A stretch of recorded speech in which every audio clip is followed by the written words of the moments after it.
back. He's there. And both runners will tag. The sac fly will bring home Ando, and it's 1-0 for the Baycats.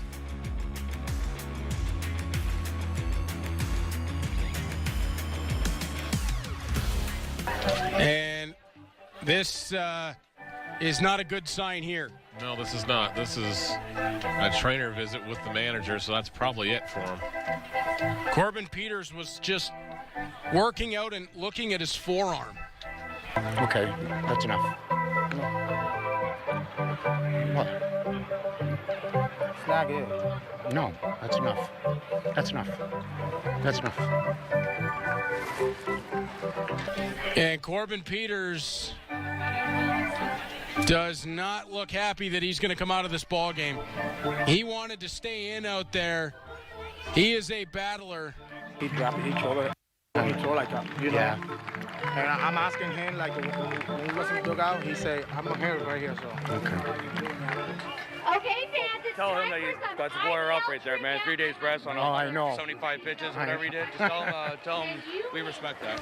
Had a little bias of I did it in college, a little tendonitis. Just probably not one of my smartest decisions ever in the world to go out there for Game 4. But I don't know. Like after the first inning, I was like pretty certain. I was like, I can get through a few more. I was like, I think I'll be fine, honestly. I was like, and if it wasn't for that little shaky third, I probably would have been fine. I just didn't. I missed a couple pitches that I don't normally miss. You go tomorrow, I'll go. No, you. Yes, I will. I swear. I just cramped up. Yeah, I know, but No, I'm fine. you did a lot. I'm fine. Well, they wanted me to tell you that it took a lot of balls to go out there tonight, those guys. Those guys wanted me to tell you it took a lot of balls for you to come out here tonight and pitch on 3 days rest. So, it did take a lot of balls to do that. Appreciate it, okay? Well, when we win this game, we have to see me again. They're a good hitting team. I can't take that away from them. I was really happy with my first outing. I was like, I probably could have walked away from it, but I mean, what type of a leader would I be if I just stepped away, right? Might as well rise and shine, try to do something cool. Okay, that's a good sign, at least for our purposes, as Victor Plaz scoops up the ball and skies it. And Tyler Duncan is off to second base, and he's going to try to come all the way around to third. Duncan slides, and he'll work his way into third. Bernardo tattoos this one deep into left field. It's gone into the Hamilton night.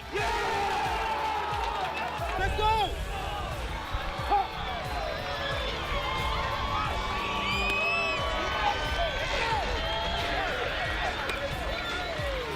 We had this crazy game where we ended up, I think, scoring 6 or 7 runs in one inning, and then the next inning, Barry matched exactly what we did. So again, another heartbreaking loss. So yeah, it was obviously tough to lose, but I think we also knew we had a lot of work to get done in the offseason, and we were excited to kind of get started again and kind of put a bit of a reset after all those learnings in the first season. The fight in them, they were a hard team to beat. They were in every single ball game at every point, and again, we put up a 7-shot, and they still had some fight in them. And I was, what a series, what a win, and we're just happy to move on. I think the window is just opening for this team, where we can really do great things and be a championship team. You know, I think really soon. And if you look at other teams that have won in the past, they've always had core guys, right?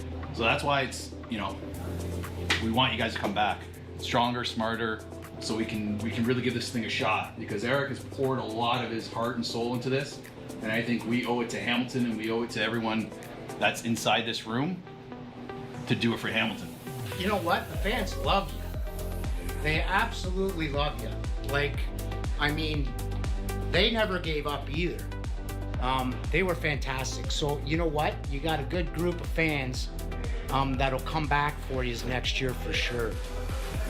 I promise you that, because I was really happy to see that. You know, the support that the fans gave. So they're here for you guys. I think we took lots away from it. I think we did learn from it, and I'm excited for this year too. Going into this year, it's a different feel because I just needed 1 year to see what the league was like. And once that happened, I had a better feel of what we needed as opposed to what people were telling me I needed. So to put together a roster that I believe can compete for a championship this year that has junior guys on it without too much roster movement, gotta be a mini dub in some way, shape, or form. George and I learned a lot together last year in regards to players and the type of guys that we want to bring in and disrupting the culture. And yeah, I think we learned some hard lessons in year one, which allowed us to kind of reshape for 2024. I feel really good about this team. It's the best team we've ever had in Hamilton. So I was telling this to Larry, the beauty of getting bounced early in the first round last year was we could start earlier on this year. To be a Hamilton Cardinal, I don't know, it feels like family to me, honestly. Like, the way like I just kind of got like taken in, like, and hanging out, and I was able to work here and work a job, work 2 different jobs here. It seems like home. Seems like home now. What it means to me to be a Hamilton Cardinal, it means everything. I don't even think I could describe to you in one word because it's just such a dream come true. And every single day, I get to live out my dream. I get to entertain people. I get to watch such talented people on the field. I get to meet new kids and families every single day. And yeah, I'm just the luckiest girl in the world. I'm very grateful for the team. Like, you know, after university for me, I wasn't sure where I was gonna play, what I was gonna do. And, you know, sure enough, they gave me a chance, and I love everything this team stands for, the direction it's headed, and I'm so honored and grateful I get to be a part of it, you know, kind of from the ground up, you could say. I'm so passionate about what I do, and anything that I get myself involved in, I only do it if I'm passionate about it, because I really think the passion wins out. And yeah, I mean, the team's everything to me. This is the best job. Like, I love that I just get to go up and watch baseball, and I just can't wake up upset. And it's just one of those things that I can't really see myself being anywhere else in the league, all things considered, with an organization that I never played for. But I mean, my loyalty lies with the people that treat me the way that they do in Hamilton, so I can't really complain about anything. I can't picture myself anywhere else. I love it here. I love being a Cardinal. I love being in Hamilton, and I know that that's going to reverberate through all the players that walk through our doors, and that's culture, I suppose.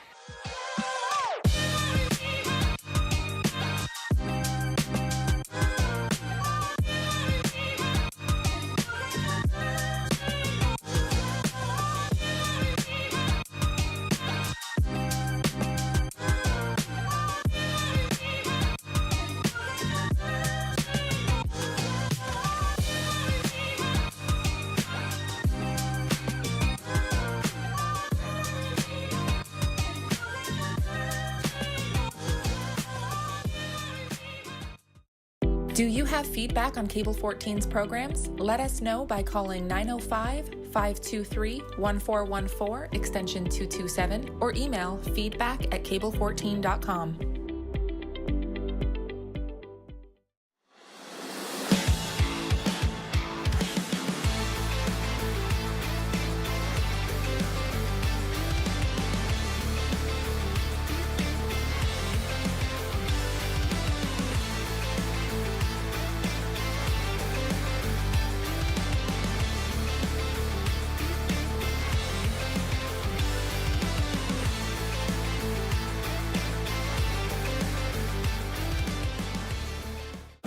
These days at your local Legion, we're marching to the beat of a different drum.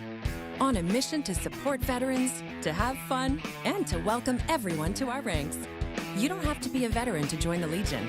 And as a member, you'll join thousands of others serving our veterans, our communities, and our country. Oh yeah, and our Member Perks program will save you thousands on shopping, dining, products, and services across the country. Join us at legion.ca.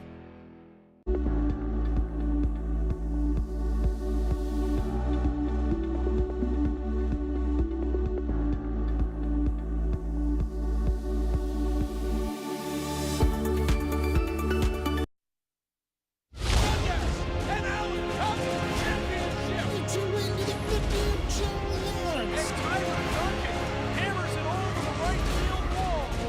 following is a C14 sports presentation on Cable 14.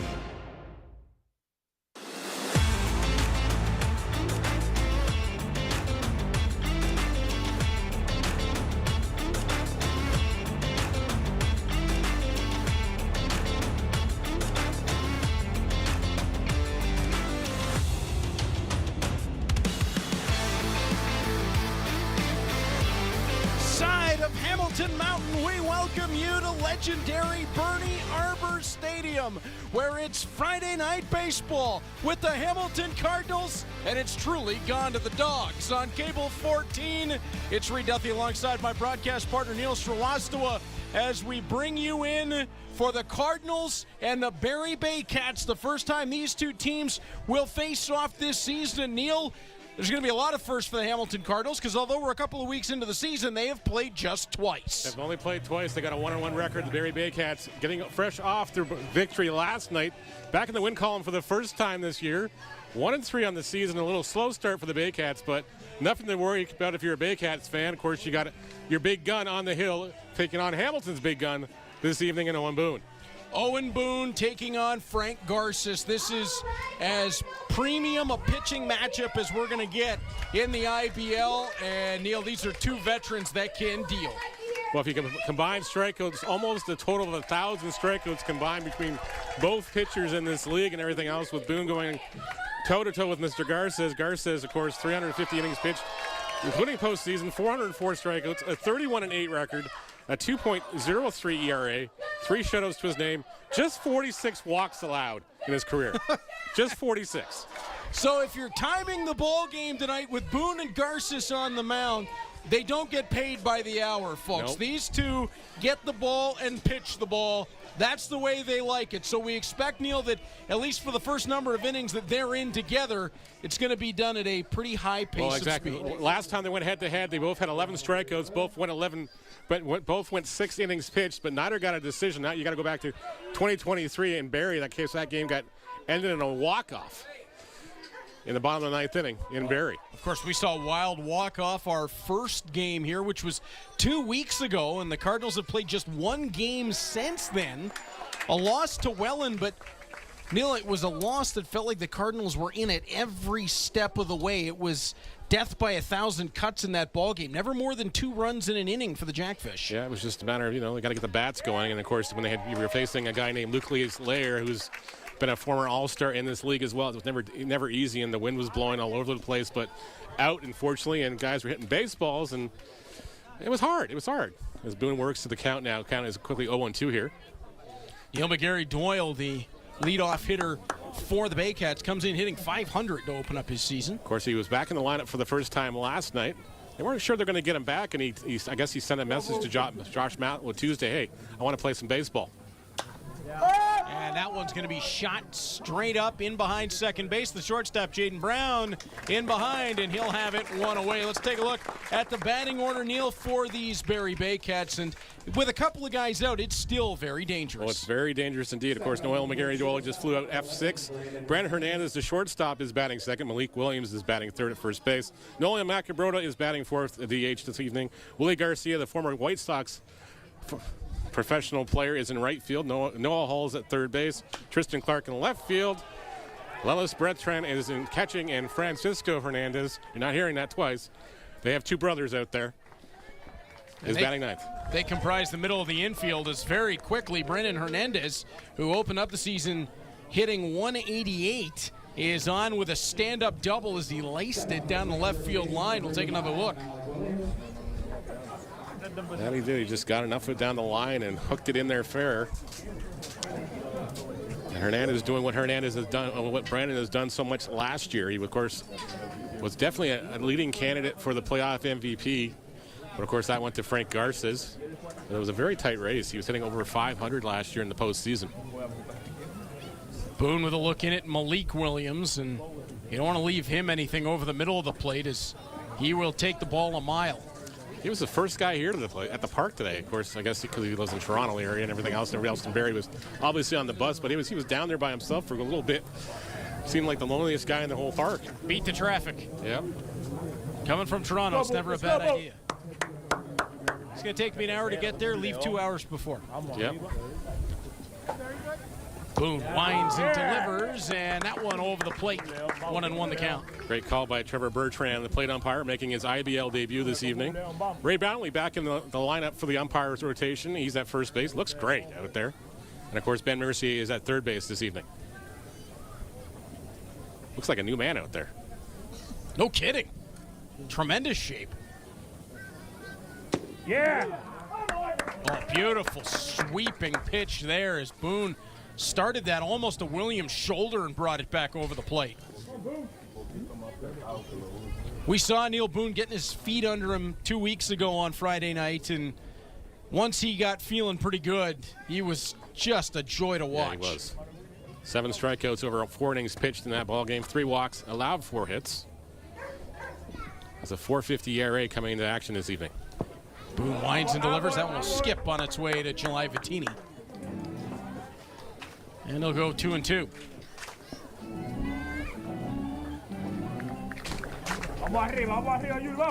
Fans still making their way into the park tonight. Another really good crowd. The grandstand below us jammed up.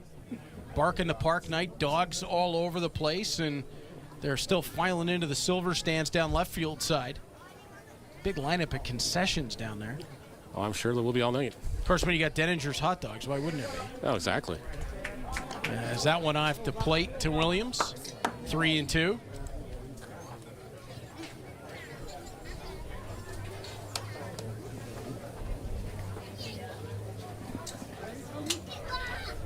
Williams just has that dangerous look when he's standing in the batter's box. Quick twitch, and he can bring Hernandez home. Boone just didn't get that call. Doesn't get the outside edge. We'll take a look at the defense for the Cardinals for tonight's game. A little bit different from the home opener. We start in the outfield. Pena in right, Duncan in center. Andrew Johnston has left field tonight for the Cardinals. To the infield, and this is where you'll see the most difference. Brandon Nickel has arrived. He's over at first base. Tommy Reyes Cruz at second. Jaden Brown at short.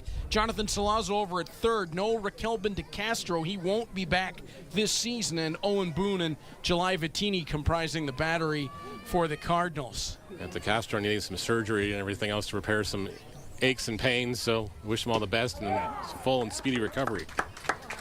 So with that, Nickel, who was expected to play second base without Tanner Rempel in the lineup tonight, Nickel has first, which allows Tommy Reyes Cruz to stay in the lineup at second.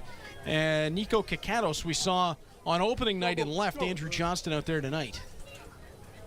Of course, Mackie Brodo comes in with fresh off the pretty stellar performance last night. 3 RBIs, a home run last night in the contest as the Baycats broke up the bats finally.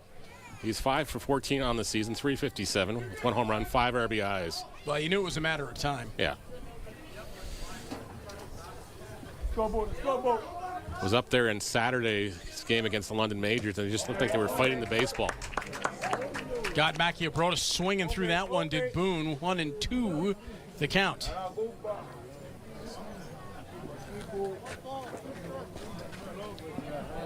And this would be a big out here for the Cardinals with runners on first and second.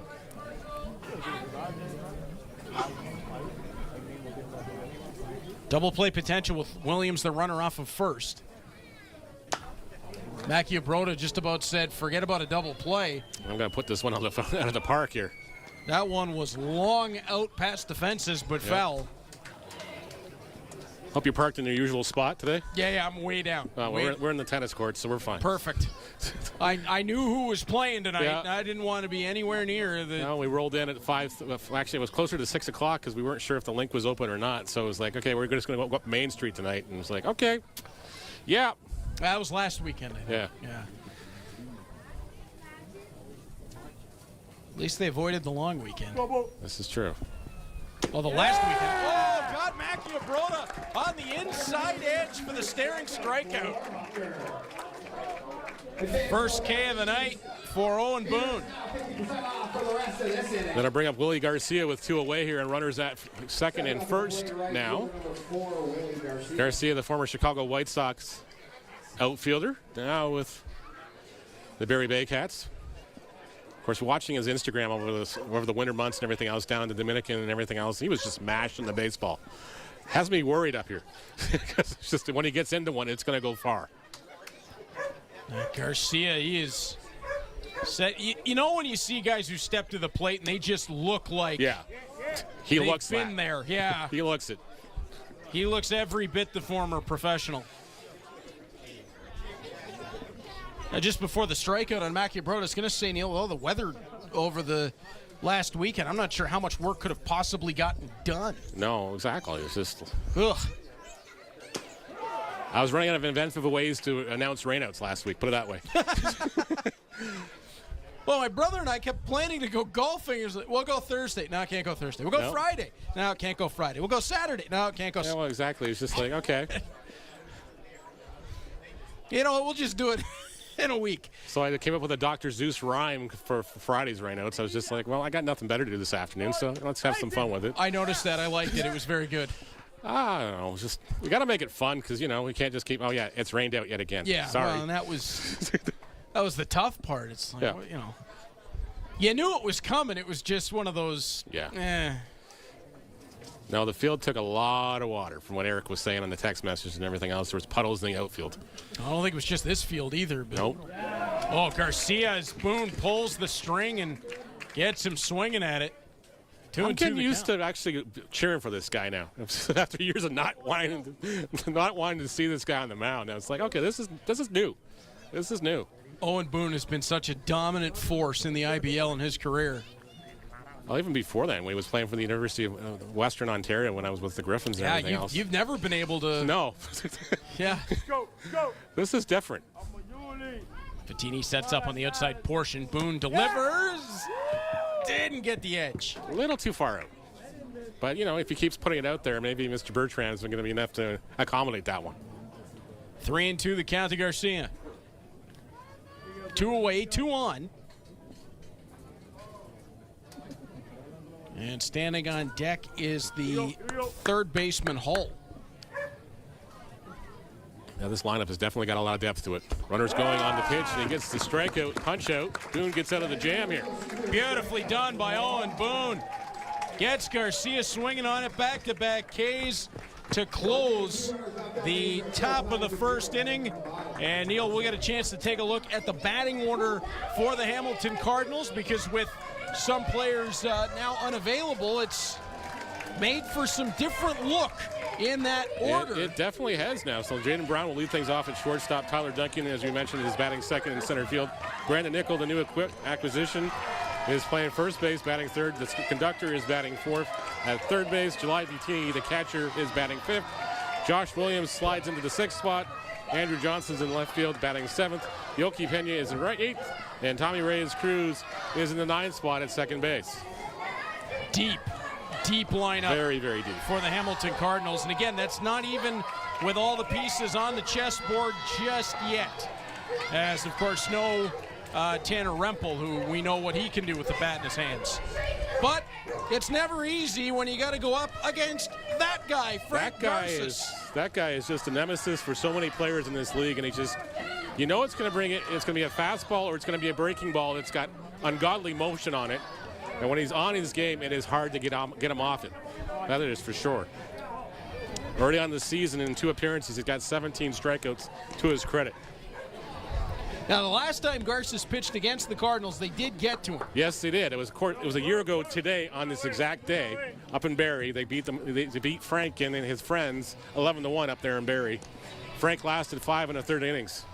Now, that, of course, serves as the exception rather than the rule when you're going up against Frank Garces. Yeah, exactly. He's had the Cardinals number over the years, that's for sure. Of course, in the postseason, he's been absolutely lights out against them. It makes such a big difference when you have that guy in the postseason at the top of your rotation that can set the tone for a series and an entire playoff run as he did last year. Oh, no question. And, of course, the Baycats went 10-0 in that postseason last year, only trailed for half an inning those 10 games. And, of course, predating that, I think it was like another 8 innings, so I think it's a total of 93 consecutive innings without holding or tied ball games. A league record as far as that stuff goes. Jaden Brown makes his way in as the leadoff man. Brown, who was so impressive in the preseason for the Cardinals, was just hammering the ball all around the park. He made Chris Piano's life a little more difficult when he's got at least he's got an option right now, with the injury to Ruben Del Castro is out there. And starting off with a strike is Garces. Now, we'll quote some batting numbers on the Cardinals tonight, like Jaden Brown hitting 111, but you've only played 2 games. You can't really do anything with that. No. I mean, that's... Yeah, and of course, they come into action right now with the lowest batting average in the league because, again, it's 2 games. I mean, it's one step above useless information at this point. Is 1 and 2 is the count to Brown as he fouls that one off. So the Cardinals are about to play the least number of games to play is played in as far as the leagues. They've only played the 2. Everybody else is usually sitting between 4, 5, and 6 right now. So the Cardinals have got a little bit of work to do as far as rainouts and everything else, and you're going to see them playing a lot of 4 and 4s, 3 and 5s the next couple weeks. And Brown swings through that offering from Garces, who gets him down on the strikeout. That'll bring up Tyler fastball, and I think he was just got fooled by that curveball. Oh, the arsenal for Garces is just so deadly. Duncan will make his way in, and to show you how useless the stats are, so 143 to open up the season for Tyler Duncan. That will not last long. No, that will not last long. Duncan's always been a little bit of a slow starter in May, but once the calendar flips to June, watch out. Garces, sweeping motion right across the plate, got the edge. 0-1. Garces looks like he might be a little bit stiff on the hill. He was kind of working his shoulder and his back there. Well, again, these guys are so used to the warmer climate from the Dominican and everything else down there. So, they come up here and it's Canada for the first month of the season. It's like, okay, why is it so cold? Yeah, it's been anything but lovely. We had a great opening day on that Friday 2 weeks ago. Sun was shining. It was beautiful. Since then, we've been paddling a boat. Pretty much. As that one runs outside. Almost had to build the ark last week. I was going to make that same joke. 2-1.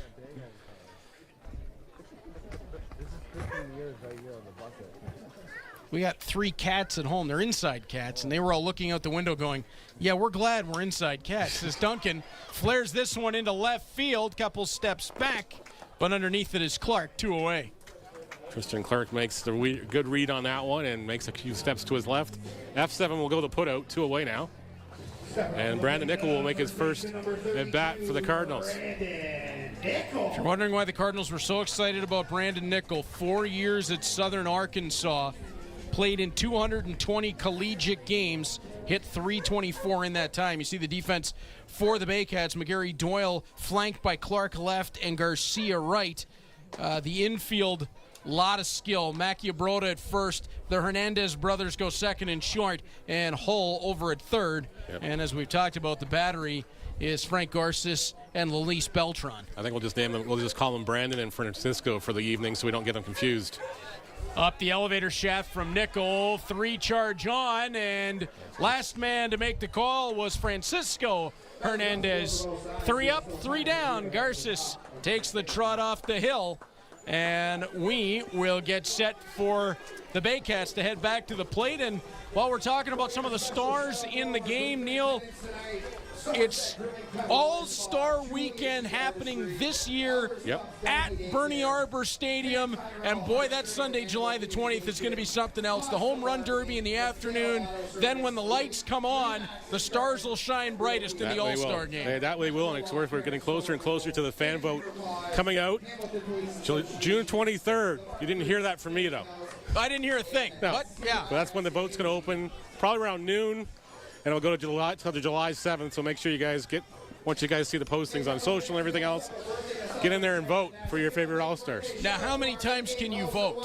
1 time per email. 1 time per email. There's a bunch of Hamilton Cardinals fans now just creating random Gmails to Tyler Duncan 1, Tyler Duncan 2, Tyler Duncan 3.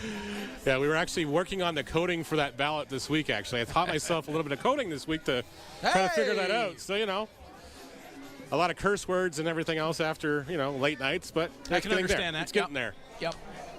Anyone who's never tried, I've tried coding. Yep. Results were iffy. Thank God for AI. Like, it can help me out with some things. Like, well, how do you do this? And then it's like, oh, you don't use this code. Okay, fine. Yeah, I didn't have that when I attempted. No, we didn't have that back in the high school days either. When you had to do the old basic or Commodore 64 books and everything else, the VIC 20 books. You go to the library and spend 6 hours typing the code, and then, oh, we forgot to save something. Crap. Yeah, exactly. I can do the Adobe stuff. I can run a website, kind of. Yep.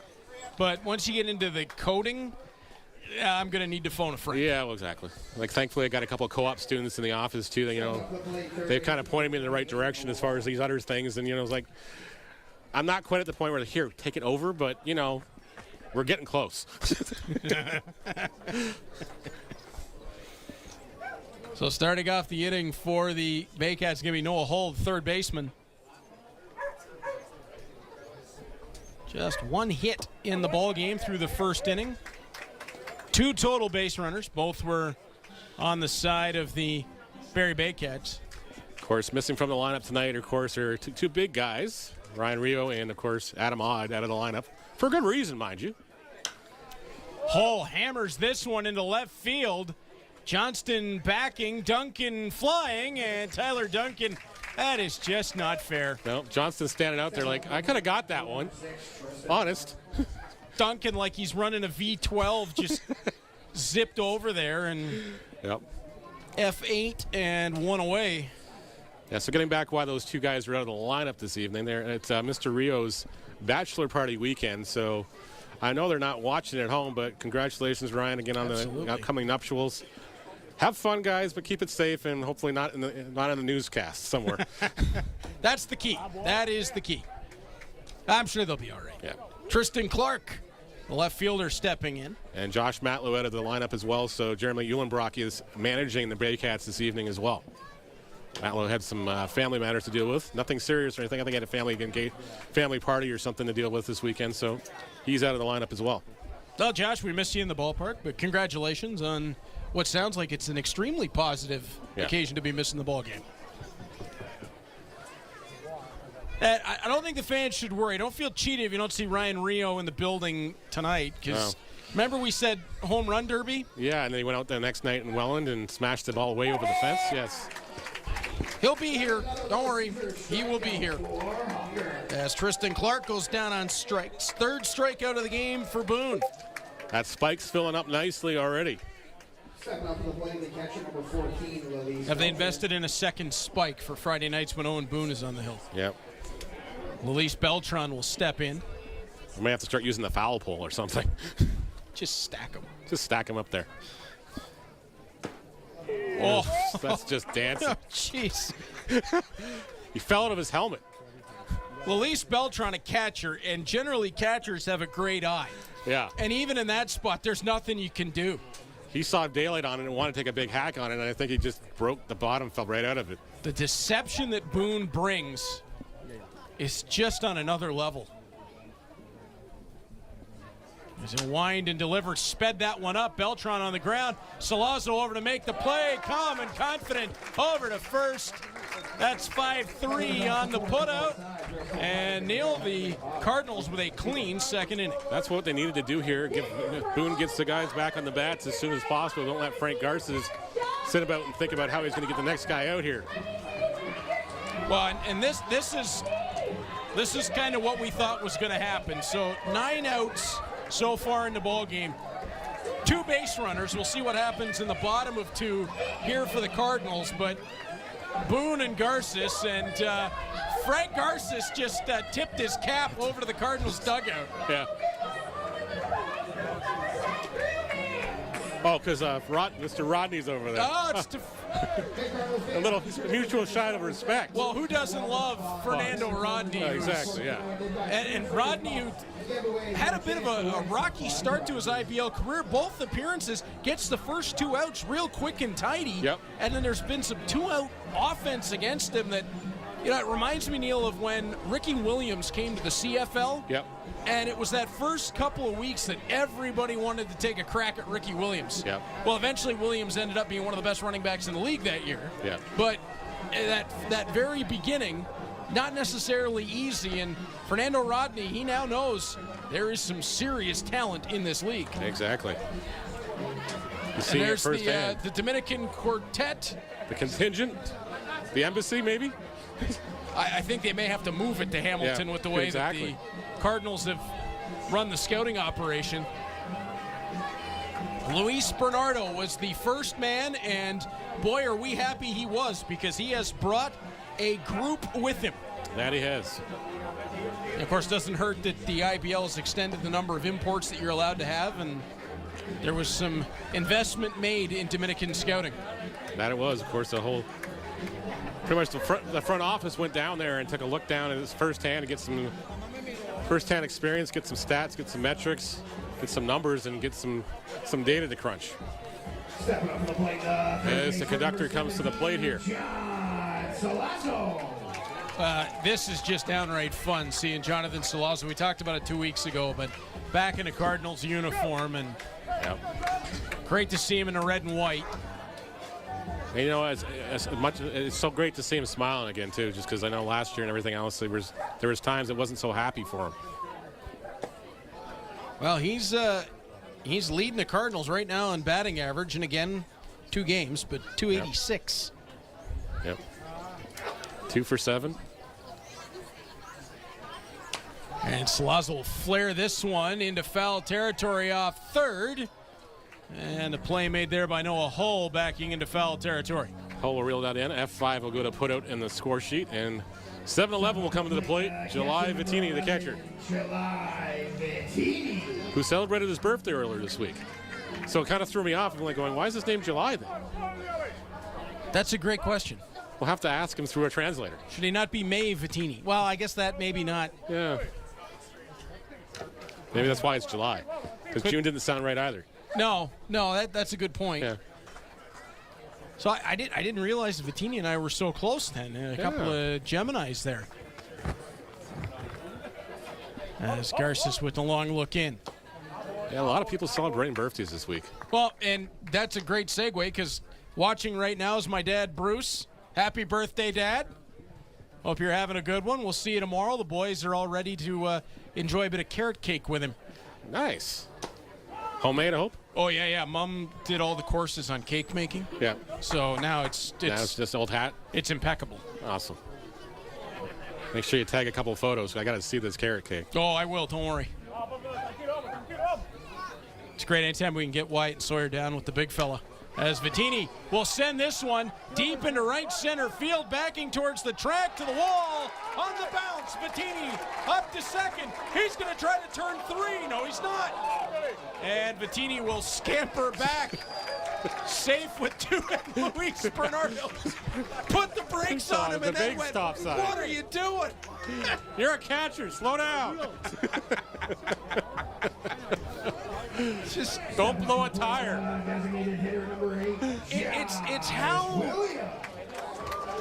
It's absolutely how much character there is with Luis Bernardo, in that he didn't just put the stop sign on. He was waving. There, you'll see it here on the screen. Like, whoa. And then, where are you going? Get back there. And then Bernardo gestured over to the dugout to say, what is he doing? Put the stop sign on, please. Josh Williams, who was the hero in the home opener. Takes a strike there. The local's not liking that one. What a story Williams has a chance to write himself this season. Talk about guys who are back to smiling. He said that to us after the game. He's having fun. Exactly. He's healthy. He's enjoying it. He's got a great team. Makes a big difference, and when you got a bat like Josh Williams, can make all the difference in the world. Oh, Garces got Williams swinging through that one. And you look at this lineup, he's hitting 6th. Yeah, 6th, I know. It's just like when I saw it, I was like going, did I type it in wrong? Did I put it in wrong? No. That's how it was on the card. Andrew Johnston is on deck behind him. Johnston, who we're learning can play just about anywhere on the diamond. Yes. Garces delivers, and that one will run outside. That one just tailed out late there, or he probably would have got that call.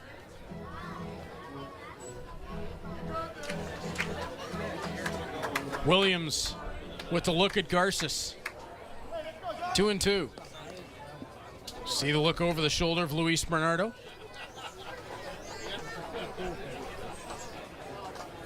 Garces delivers. Williams reached out to get it.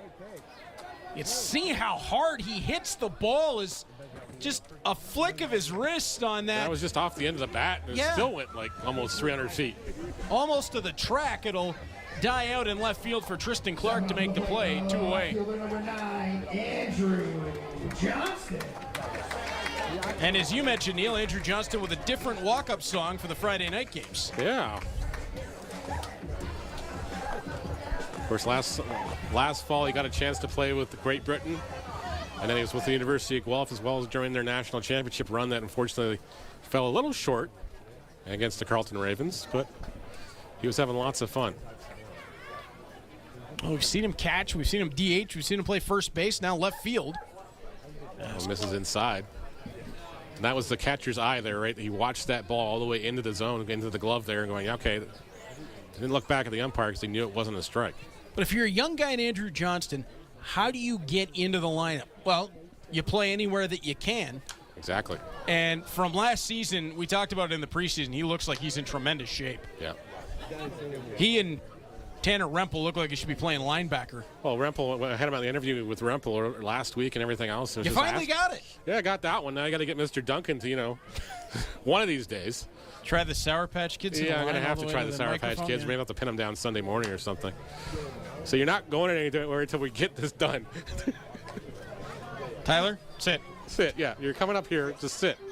Here's the bowl of Sour Patch Kids. What else can I get you? There you go. Yeah, well, I'll take the sour face. It's not gonna be hot ones. It'll be sour ones. Go to Costco and get them the thing of the Rocket Pop ones. Yeah. Oh, they're good. I don't do sour candies well, so my face will just be like all over the place. I love Sour Patch Kids. My cousin actually did the artwork for the bags. Really? Yeah.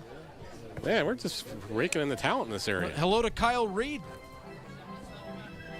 Absolutely. He did that years ago, and they've kept it all this time. Well, it's iconic. Why would you change it? That's one of those things that's pretty cool. Mm-hmm. He did a Budweiser ad run as well. Now does children's books mainly. Nice. Oh, Johnston. As that one got away from Garces and you can just see when he stepped off the mound, he kind of like, I don't know if he slipped off a little bit, but it slipped out of his hand. And that one just ran inside as you get the replay here. And yeah, it just slipped out of his hand. Oh, well, if you're going to take it, that might be the spot to take it. I thought it got him in the back. It got him a little lower. Yeah. And then I bring up Yoki Pena with 2 on and 2 away now.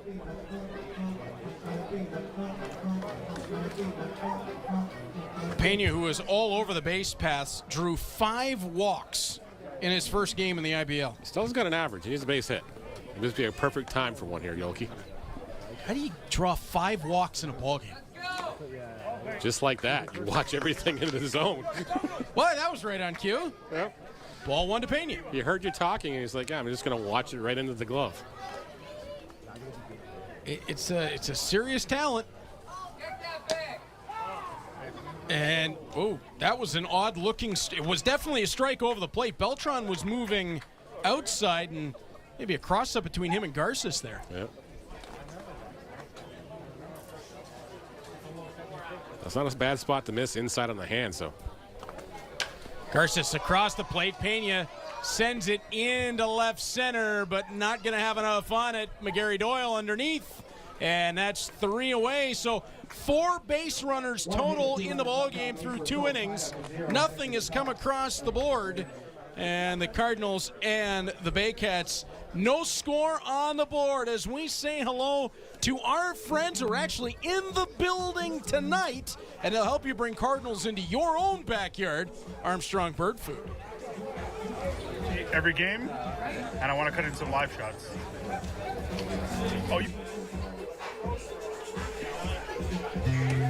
Sometimes the littlest things can make the biggest difference. Like nature brightening your day. Bring nature to your backyard with Armstrong Bird Food. Feeding Cardinals since 1986.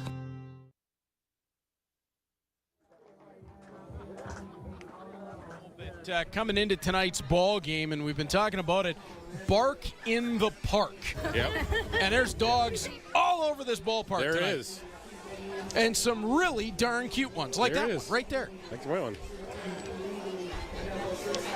And that one's just going to say hello. Yeah, well, you know. Yeah, it happens. They're dogs. Yep. Matt Creeley, we've had up here in the booth with us a couple of times, yep. has his dog here tonight, and oh, what a cutie. Yeah. So if it hadn't been May 30th, my dad's birthday, we might have been able to get mom and dad up here with their half golden retriever, half Bernese Mountain Dog. Oh, wow. Although yeah. Ours are safely at home today because I knew it was going to be crazy. And Winnie doesn't play well with others. So, you know, we didn't want to have to hear, I didn't want to have to yell at Winnie from here in the press box for the whole evening color to calm down. The problem for Nexus is he's got a hip thing, so he can't really play with other dogs, because if he gets jumped on, it's going to throw his hip out of whack. And, of course, you've met Ren many times in the ballpark. Oh, what a sweetie. She's a sweetheart, but she's just very active. She'll see me up here and like bouncing all over the place. So, no, you just got to calm down, Ren. We'll hang out on Saturday. Just want to sit in the chair and be the third person in? That'll be Winnie. That'll be definitely Winnie, because Winnie's the one. She'll sit on my lap the whole time. Or if it's close to bedtime, she'll come ask me and say, "Come on, pick us up here." And it's like, we can do that. Time for bed, Dad. If you're not going to bed, I'm going to sit on your lap and force you to go to bed. I'm all right. I'm all right with a dog up here between. That'd be okay. She's been up here before. Winnie's been in here? Yeah, Winnie's been in here. Well, she wasn't here for. She was here for the university championships a few years ago. Okay. When it was really cold, and that's why she was up here. Yeah, fair enough.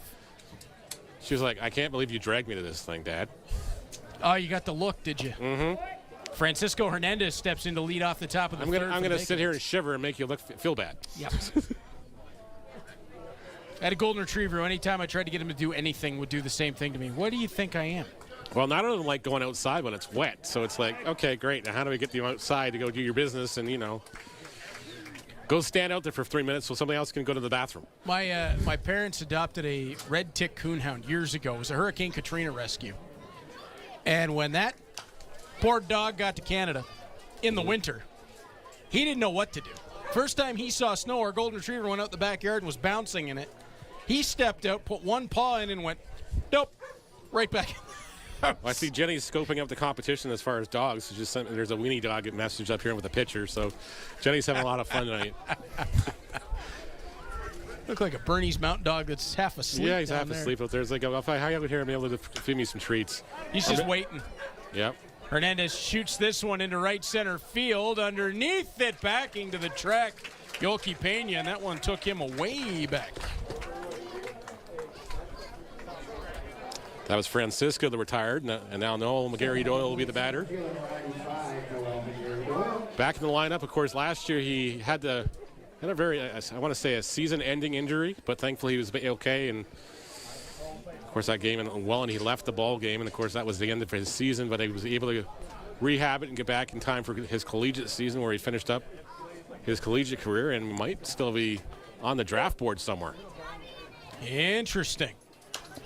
As McGarry Doyle will shoot that one way back over our booth. Wait for it. There it is. Yep. There it is.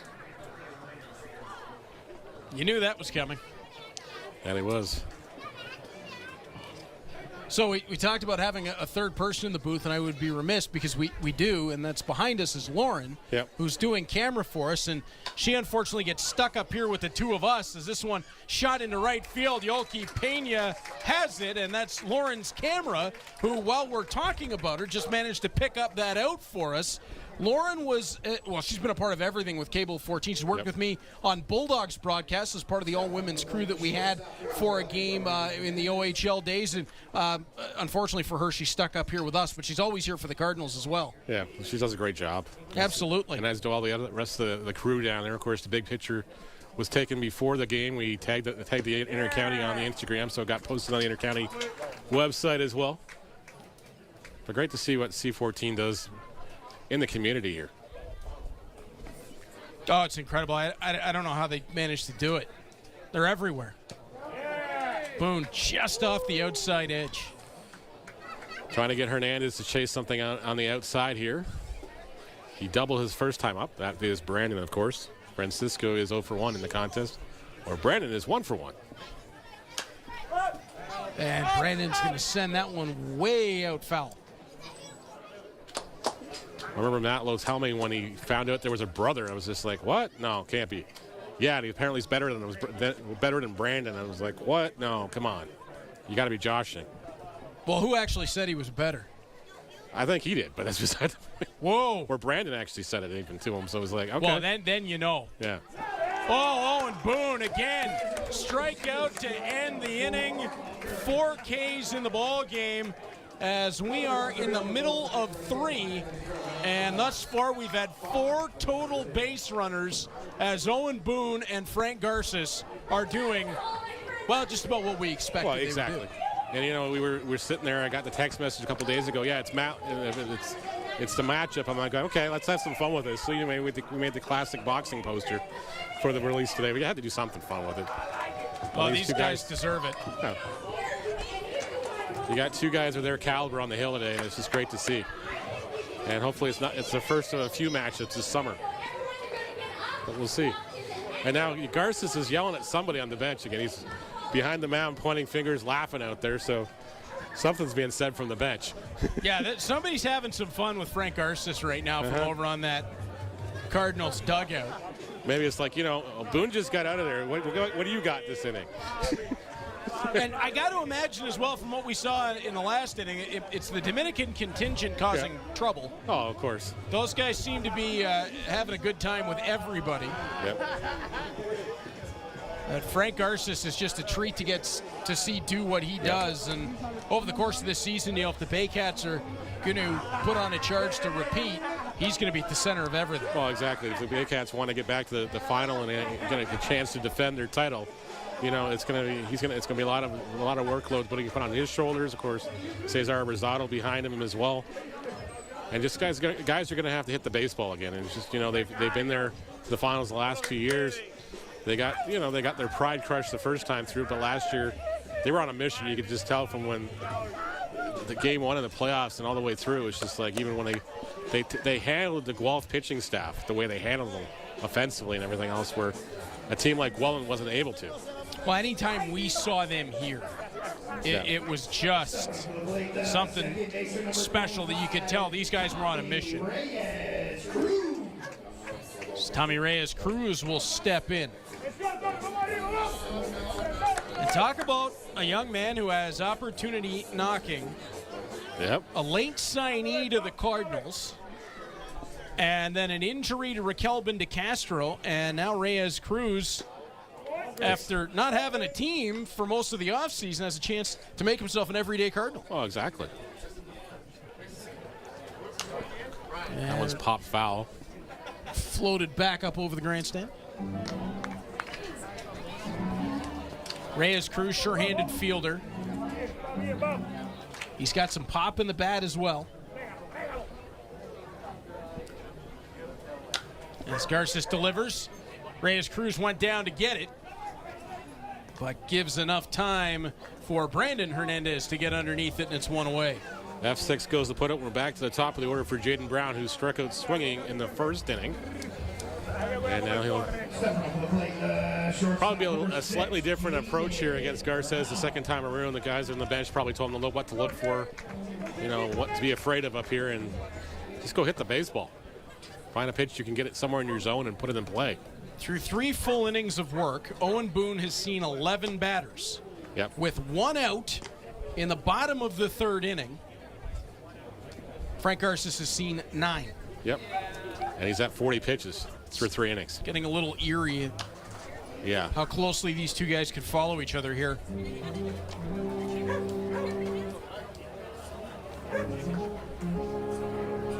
I mean, these two guys are just a treat to get to see do what they do. It is.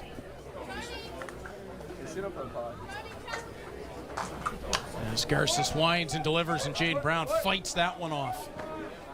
How many times have we seen this with Garces, with his deception on the hill? Guys just trying to stay alive in counts. Oh, exactly. And now he's got him on the ropes and everything else. Garces goes out there and says, look, I'm going to have a little fun with this youngster or something like that. I'm going to throw him something else there and give him to chase something, get himself out.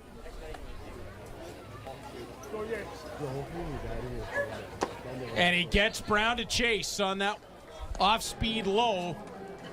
Brown sat down. Garces' second strikeout of the game. To the plate, center fielder number 5, Tyler Duncan. Tyler Duncan will step in. Duncan flew out to the left field his first time up. So according to our helpful stats on point streak with our man Nate behind us, 36 pitches for Garces with that out, 24 of which are strikes. Yeah, make that another one there. Duncan goes chasing on that curveball. Remember what I said off the top about these guys don't get paid by the hour? Yeah. I was joking in the parking lot, guys, with the umpires. I'm like, yeah, 2-hour game would be awesome tonight. Nah, good. Well, you and I did have one like that last year. We were out of here in like 2 hours and 15 minutes on a Friday night. And I think the next night, Mark Perry and I did the London Guelph game. We had a 2:06. I was like, okay, yeah, I'm on a roll. And I think the next one was like a 4.5-hour game. So I was like, streak's over. We're back to normal. Those happen. Well, opening. That one looked. Yeah. That's a sign of respect by the umpire there. It's like, yeah, that pitch is in there and it's broke late. That kept trailing outside, and Garces got the benefit of the call to go up 1-2 in the count. Our opening night game took a while, but that was with injuries involved and a couple of comebacks in that ball game, and Duncan goes down swinging through 3 innings of play. Both pitchers have seen 11 batters, and they're clean through 3. We'll be back with Hamilton Cardinals Friday Night Baseball on Cable 14 after this.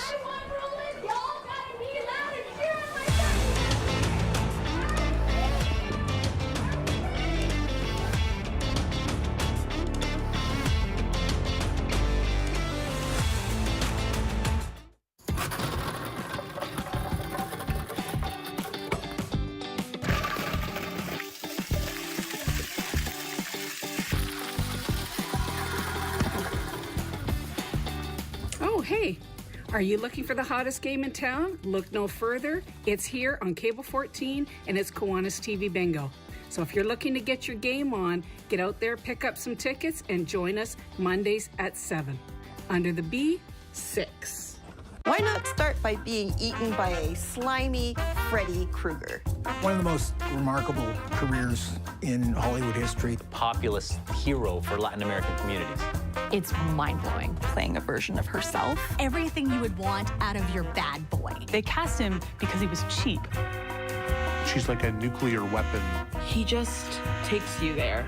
This might be the start of an amazing career.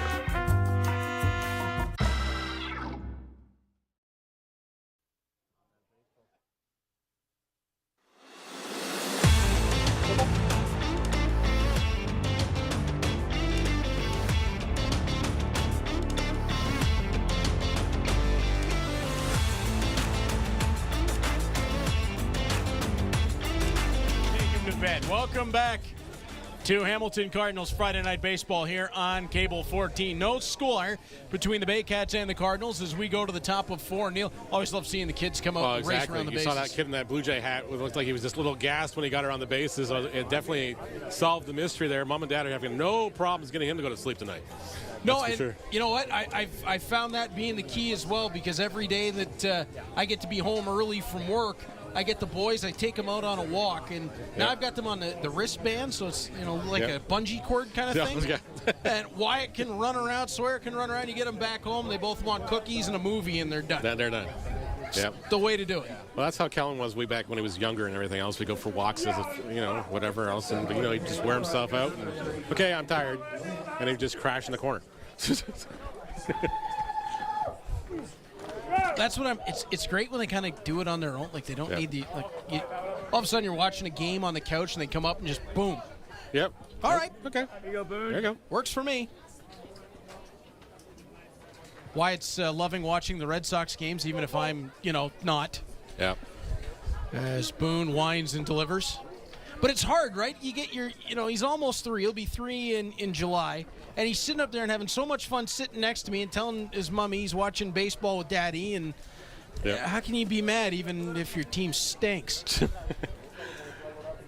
As Boone whines and delivers, and that one's off the outside. When Kellen was born, Roy Halladay was on the mound. It was the playoffs. Of course, he was born in October, so it was the night I think he threw the no-hitter. Oh, that'd be all right. So that was his first ever baseball game, and I think he was maybe a year and a half old after that when Derek Jeter broke the 3,000 hit mark or something as well. So, he's seen those things. He won't remember any of that. Brown, a little bit of a hot shot over to first base.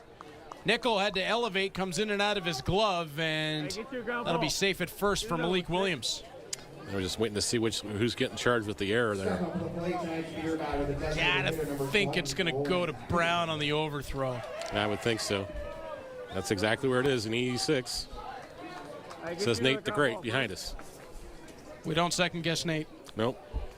He knows what he's doing. There's a reason he's the best. Brown just got... Hence why he's got the name the Great. That's right. Brown just got a little too much on that, a little overexcited with the toss. As Nolan Macchiabrota steps in. Macchiabrota went down swinging his first time up. Actually started as a called strike 3 on that inside pitch. He didn't think the plate umpire was going to get. Give to Boone.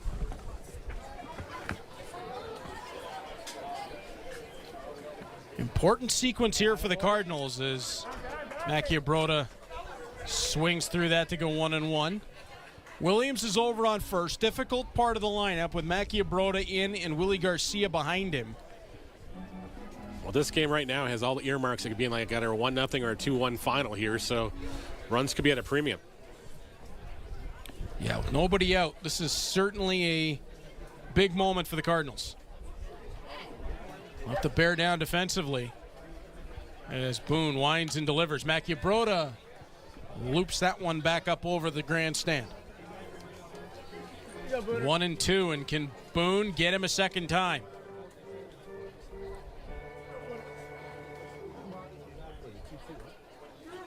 Options here for the Cardinals. If they can get a ball on the ground to an infielder, chance to turn 2.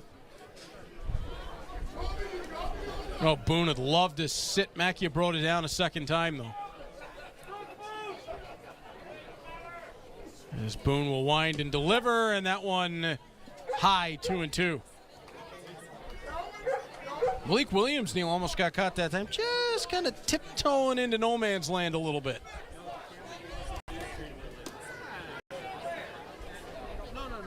He took maybe a slightly too generous lead. As Boone delivers and gets Macchiabrota again. Swinging strikeout on the fastball. Boone has no fear out there, and he throws strikes like there's no tomorrow. 5 strikeouts in the game for Boone. Mattini pointing back at his pitcher there, saying that's exactly where I wanted it, and got Macchiabrota to go chasing that one. Talked about the masterwork of Frank Garces and his strike-to-ball ratio. 47 pitches through 3 1/3 for Owen Boone. 32 of 47 are strikes. These guys are having too much fun. They are. Garcia just able to hold out on that as that ball broke late and away. I wasn't no gun, I promise you that. Garcia was a victim of a strikeout in the first inning as well. He ain't going nowhere. Oh, boy. And Boone gets him swinging through that to make it 1-1.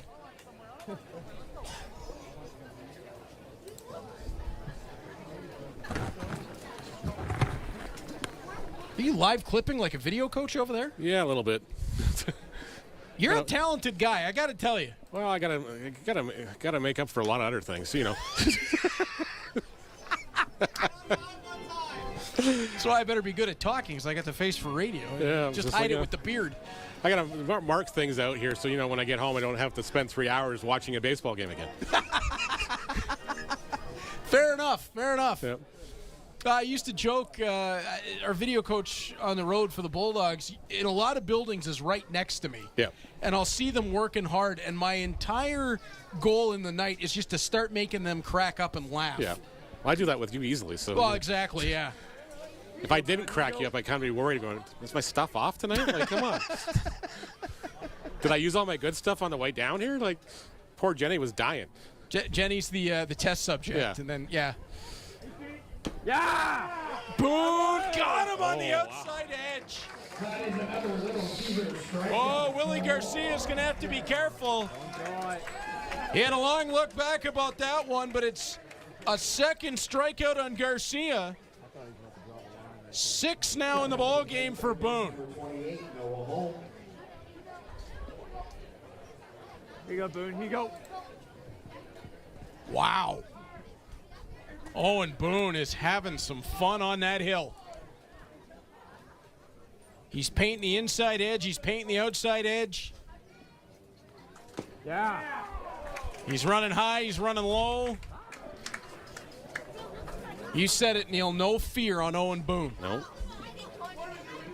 He's definitely feeling much more at home this game compared to the opener. Not that his opening debut was not bad either. No, but you're right. This is Owen Boone at his finest. We saw the flashes of it in that opener. Yep. To be fair to Owen Boone, did not pitch in the IPL last year, so he was really getting his timing, getting his feel back at this level. Yep. And now he got it. He definitely did. 1-1 to Hull. 1-2 on the heater.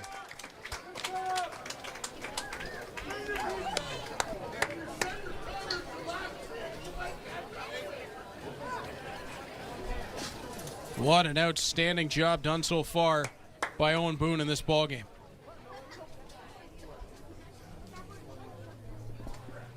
There's Boone with the look in. Delivers and gets Hull swinging through that heater. Wow. 3 straight strikeouts for Owen Boone, who is twirling a gem. And he'll give the Cardinals the bats back. But it doesn't get a whole lot easier, Neil, as Frank Garces comes back to the hill. Yep. It's almost like they're trying to one-up each other out there. 7 strikeouts in the ball game for Owen Boone. 38 of 56 pitches are strikes. 38 strikes, 17 balls. He just knew when he threw it, too. He bounced off the mound like he knew it was done.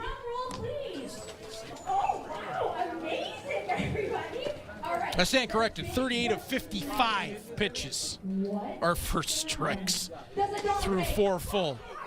And there's some guys kind of jogging a little bit, starting to stretch for the Cardinals bullpen.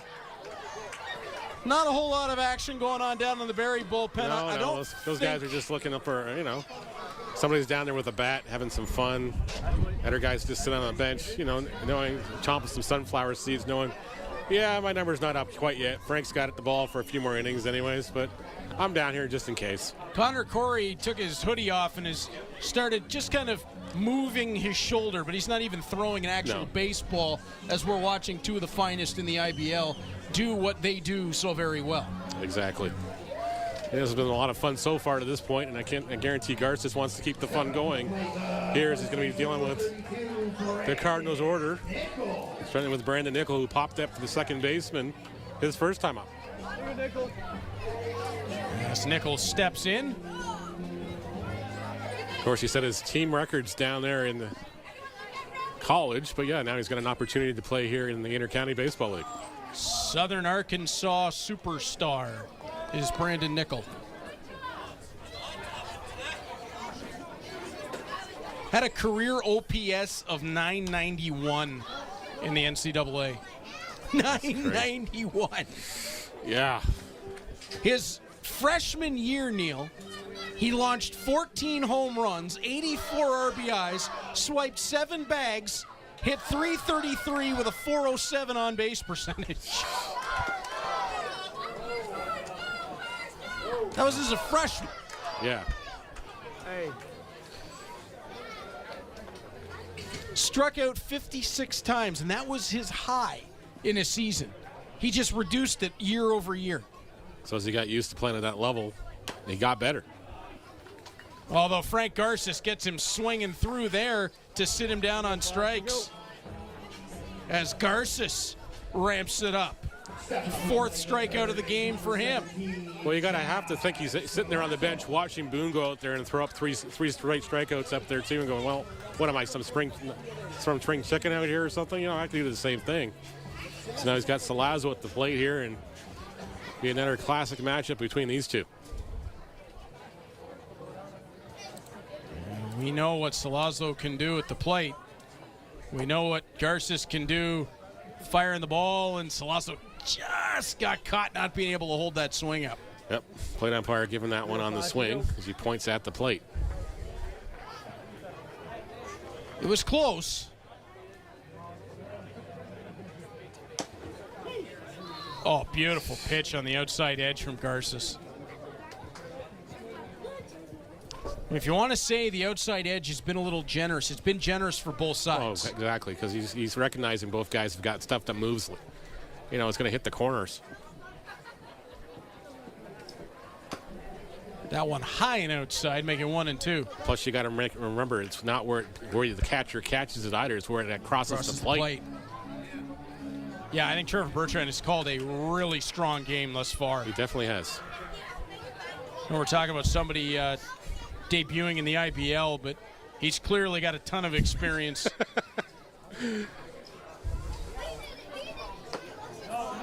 No. Negative. Sorry. Negative. Oh. Well, we know what they're not doing. Yeah. No, I think we're all right. I think we're all right. As Mr. Rio decided to chime in from the bachelor party, hope you guys are enjoying your beverages and staying safe and not doing anything illegal. Nothing's going to wind up on the 11 o'clock news, okay, Ryan? But thanks for the text message. We appreciate it, buddy. Ryan, great to hear from you. Can't wait to see you here at the Home Run Derby.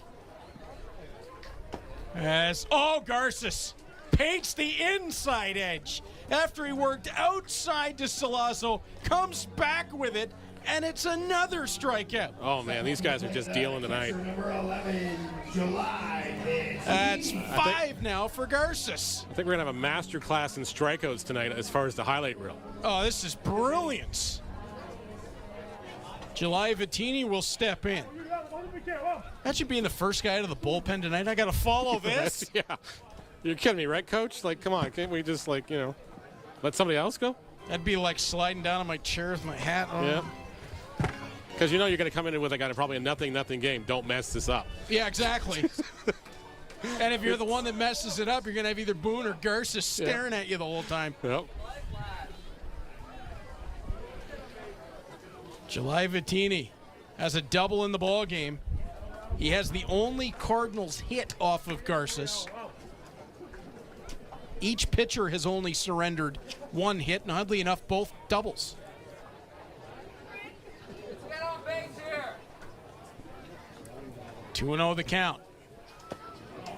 Garces ran it just inside. 3-0 to the catcher Vittini. Now Vittini's got a 3-0 count in his favor. I guarantee he's taking one here anyways to not let Garces off the hook here. 53rd pitch of the outing for Garces. And he got it on the inside edge. And inside third. I don't think it was quite the edge. No. 3-1. Good shot of Luis Bernardo there on the line there.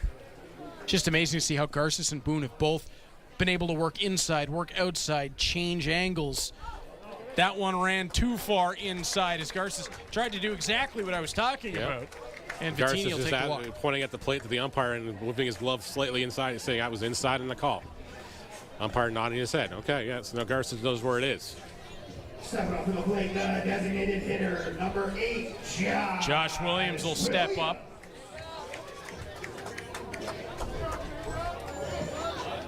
And and there you see Luis Bernardo, who's signaling over to both Williams and Vittini. Yep. You talk about guys who can change the game on one mistake by a pitcher. The only problem with that is Frank Garces doesn't make a lot of mistakes. No, he doesn't. 2 out, 1 on. And Garces with the heat.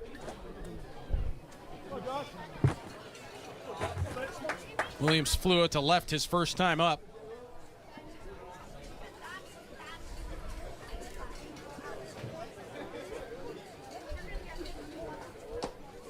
Second strike there is Williams, who's got a sweet swing. Tried to send it for a ride to right field, and Garces able to best him.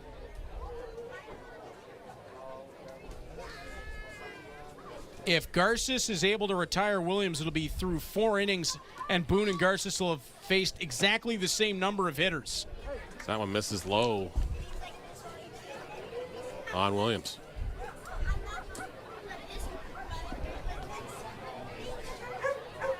Boone has faced 15. Williams is the 15th for Garces. Of course, Mike, the sign guy, is here, too. He was here before the game. He was unrolling it down here. I couldn't read what it says, and I can't read it, unfortunately, down the line here. But Williams hits a ground ball to Francisco. He'll flip it to first, and the inning's over. And both pitchers have faced 15 batters in the outing. This is a chess match. This is a chess match. This is like watching one of those great movies about the chess games. Yeah.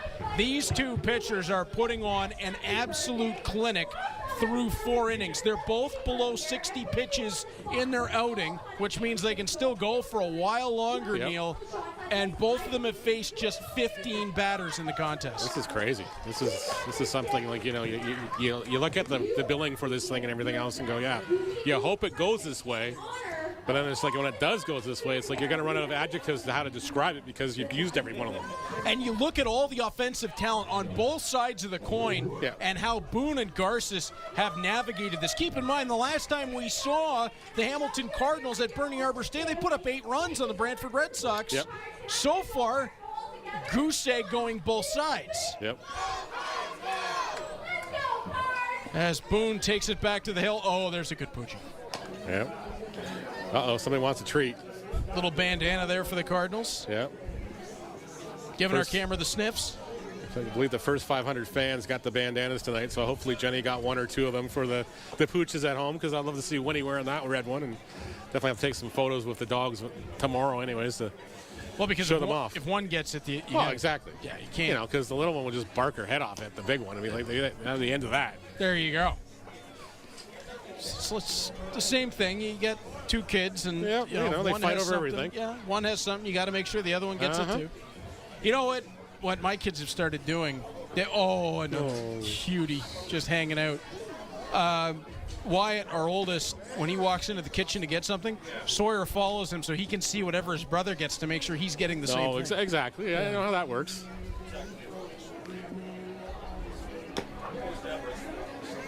As Owen Boone getting set to open up his 5th inning of work. And we get to remain in awe as Tristan Clark will step up.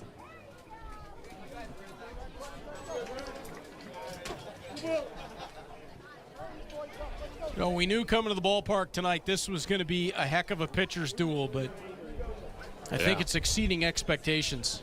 So far, it has definitely done that.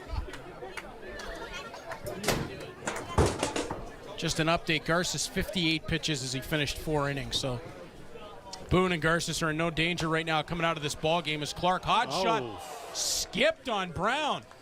Brown was trying to time the bounces there, and it just took a higher bounce than he was anticipating there. First hit for either team since the bottom of the 2nd inning. As Clark will get the single off the funky bounce.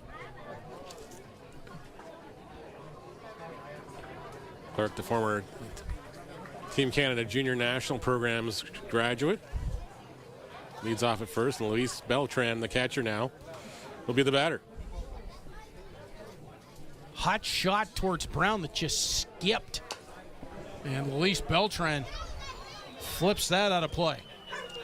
I can hear Jenny already down there. There's a wiener dog in the front row. The Toronto Blue Jays jersey on, too. That is one cute pooch. That it is. Looks like a young one, too. Very young one. I love this. And when Jenny and I first started dating, she had a wiener dog by the name of Trixie, and that was, Oh.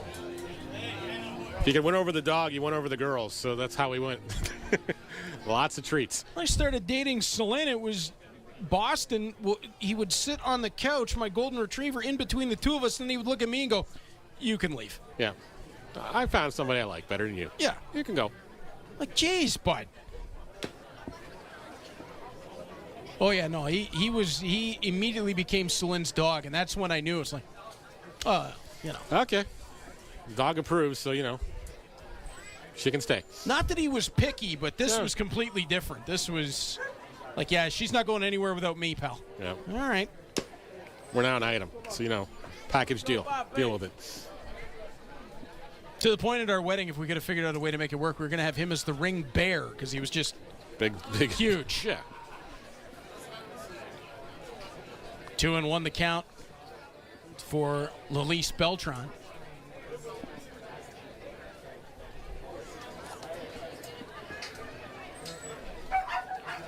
As Boone with the long look in. Delivers on the ground. Reyes Cruz, quick flip to second for one. Brown back on. Oh, saying the throw pulled Nickel off the bag.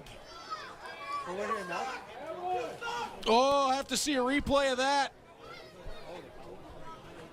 Looks like it would have been on time, but if he was off the bag, maybe he was just anticipating the throw too much, and that's what pulled himself off the bag here. Yeah, he's definitely off the bag, though. You can kind of see it in his footwork.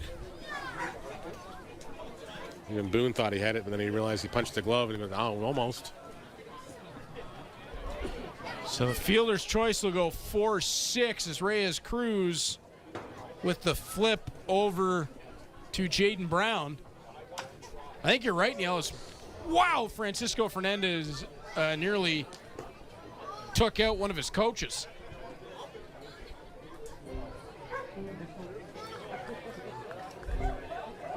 I do believe that the throw from Brown would have been on time.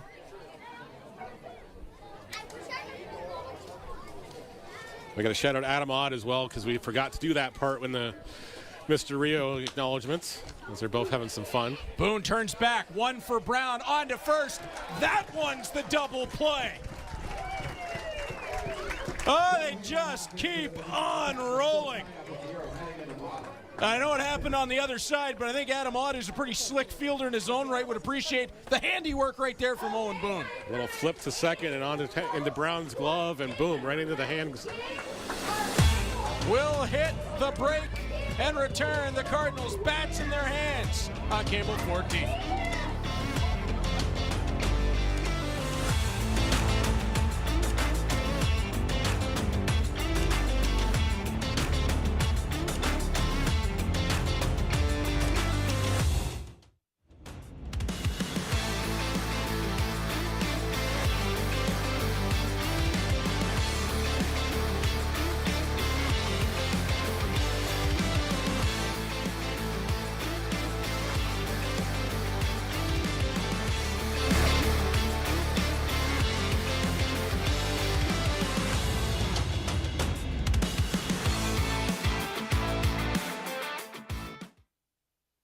Cardinals and Barrie Baycats rolling along. We jumped the gun a little bit on the break. Producer Brendan downstairs. This game is buzzing along at such a pace.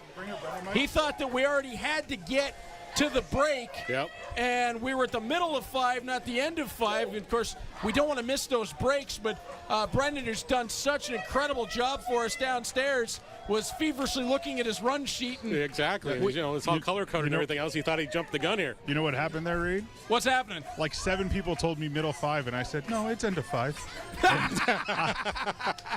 With power comes great responsibility and poor decision-making. And chaos will always ensue, that's for sure. So that is our producer, Brendan Nicolo, downstairs, who is a sports guru in his own right.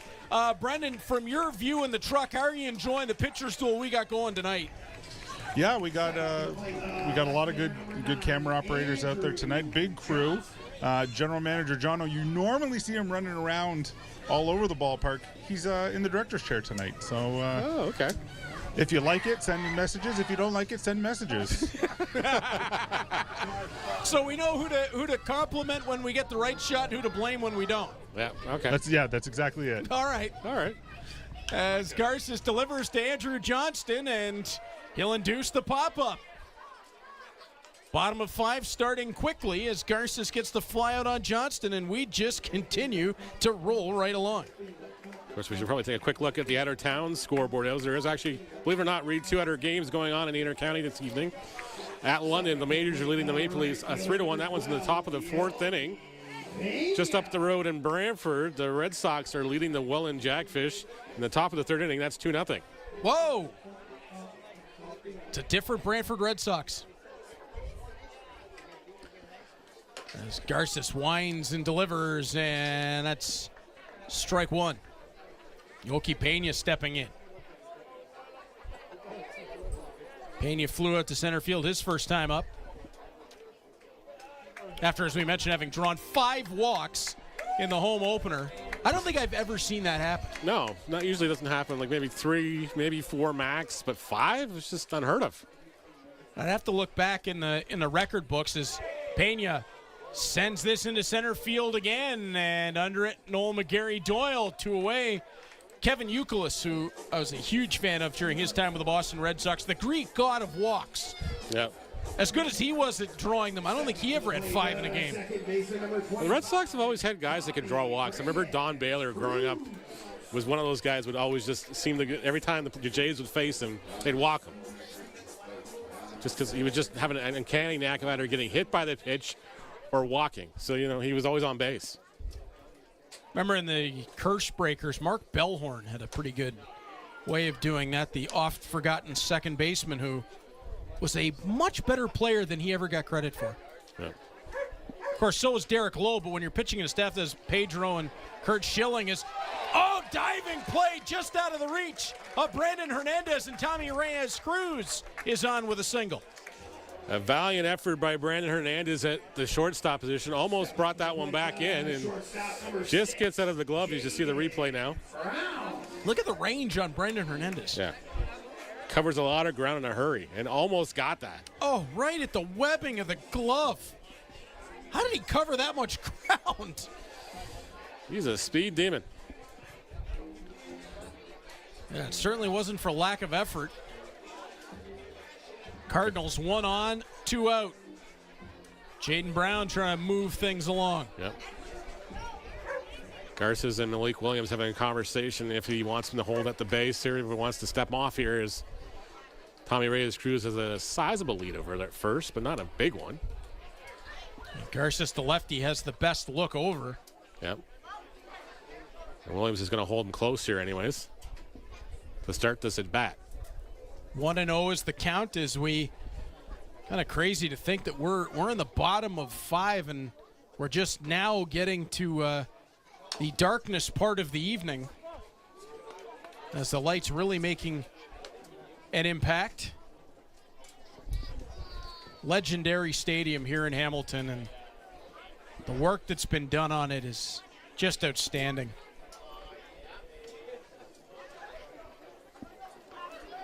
Runner goes on the pitch here and fouled back. I think there was definitely a hit and run on that one. Francisco Hernandez was looking at Tommy Reyes-Cruz after the ball had already been fouled back, just kind of went, sorry, pal. Couldn't get to it. Tried, couldn't get to it. But I had it stolen, man.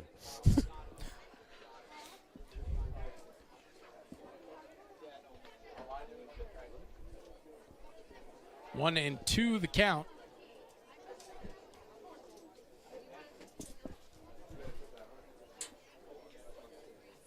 Garces winds and delivers. Brown loops it into center field. McGarry Doyle covers the ground to take one away from Jaden Brown.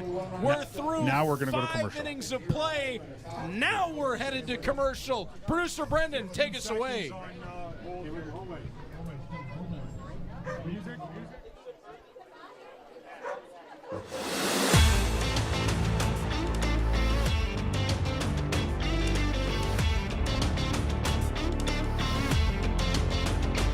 Hello, everybody. I'm Dave Rave, and you're watching Ensemble. We have a special guest. We got Fast Break.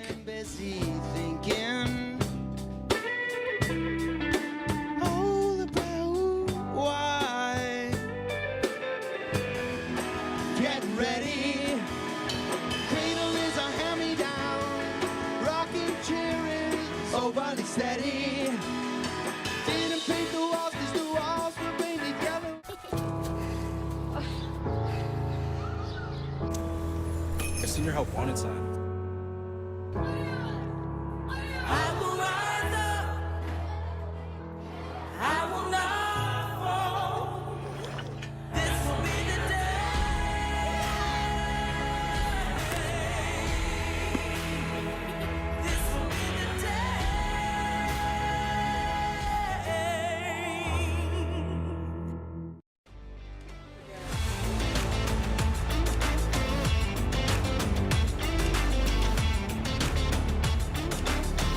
Welcome back to Hamilton Cardinals Friday Night Baseball here on Cable 14. It's Reed and Neil back with you up top. And Neil, let's take a look at the handiwork tonight of Owen Boone. 7 strikeouts in the ball game.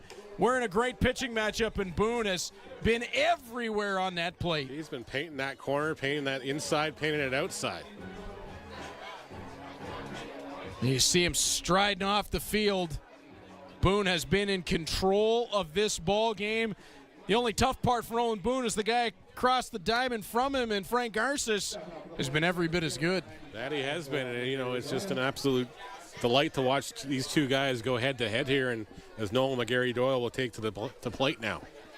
Through 5 innings, the difference in number of batters faced is 1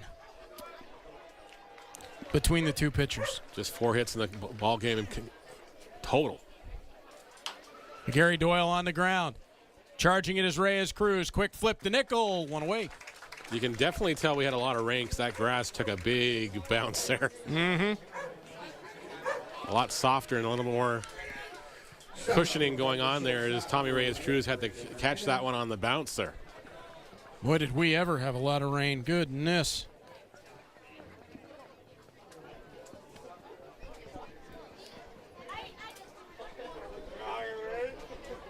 Yes, Brendan Hernandez will make his way in.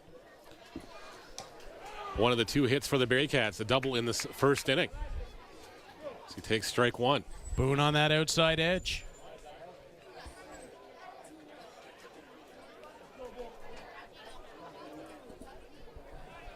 Boone will wind and deliver. Hernandez shoots it right back up. What a play by Boone. Grabs and flips over to nickel. 2 away. Textbook PFP right there. Stepping up to the plate, the first baseman, number 35. 1-3 goes to put out on the flip to first.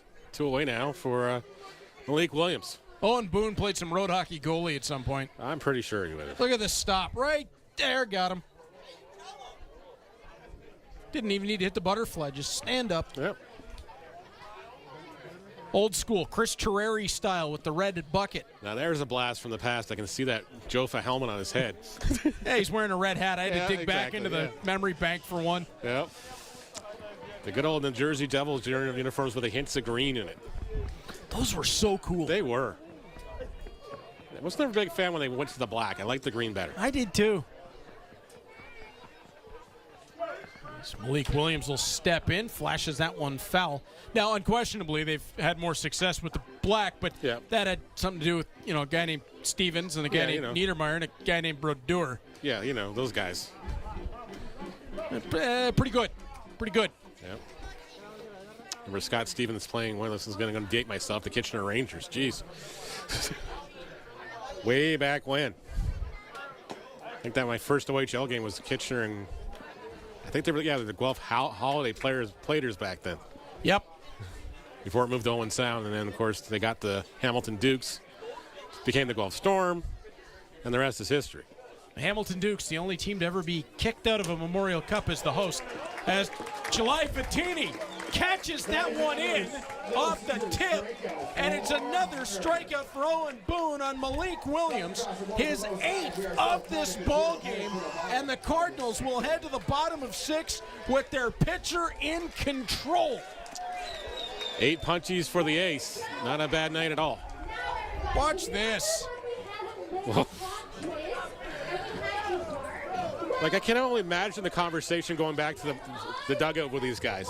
Okay, he's dealing. I don't know how to deal with them, but he's dealing. Exactly. And the Cardinals, on their side, are having the same conversation as we check in with our friends making the very best of the best at Rawlings.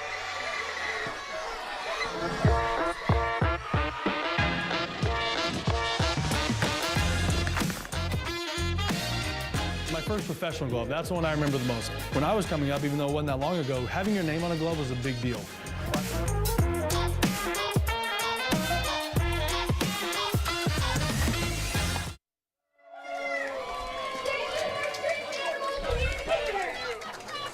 Well, Rawlings gloves, I've still got mine at home that I like to dust off from time to time, although I would not exactly call myself anything special. No, exactly, but we don't have to get Jason Shipley up here one of these nights to show off some of the new wares or something. Oh, that'd be cool. The Rawlings Canada is just in Paris, so it's not that far. I think we need to make that happen. Yeah. Hey, Ship, if you're watching at home, by all means, there's a seat right here for you, sir. Come show off some wares. We don't mind making it an infomercial. Bring up as many of them as you want. We'll have some fun with it. Exactly. Have you seen, I was looking for the name of the account, and I can't find it quickly. Have you seen that account? Glove Reviver, there it is. Yep. On Instagram that does all the restoration of the classic gloves. Yeah. Oh, man. Our Bulldogs equipment manager, Chris Cook, got me started hooked on that one. Down the rabbit hole the other night, and now I can't stop. So I got to apologize to Ryan Rios. He tried calling between half innings here, and unfortunately my cell phone has died. So sorry, Ryan. We'll get you on someday. Promise. Again, there is a chair up here. Yeah. I know he's usually busy. Yeah, he's usually busy, but if he wants a night off or something, next time he's up here, yeah. Of course, we got to get him to talk about the new torpedo bat he's rocking. He's got those. He's got 3 or 4 of those as well. So, and he's got custom cleats now too. So, Ryan Rio with a torpedo bat. Yeah, this is just not fair. Just not fair. You sound like an auctioneer. I see 500, 550, 600, 650. As Garces looking at Tyler Duncan. Speaking of guys that take the ball a mile and a half. Yep. He works with a 2-1 count on from Garces here in the 6th inning. We've seen Rio almost take it over a light pole in this stadium. Well, I still don't know if we ever found that ball that went in the forest he hit last year. No, he hit that into a different dimension.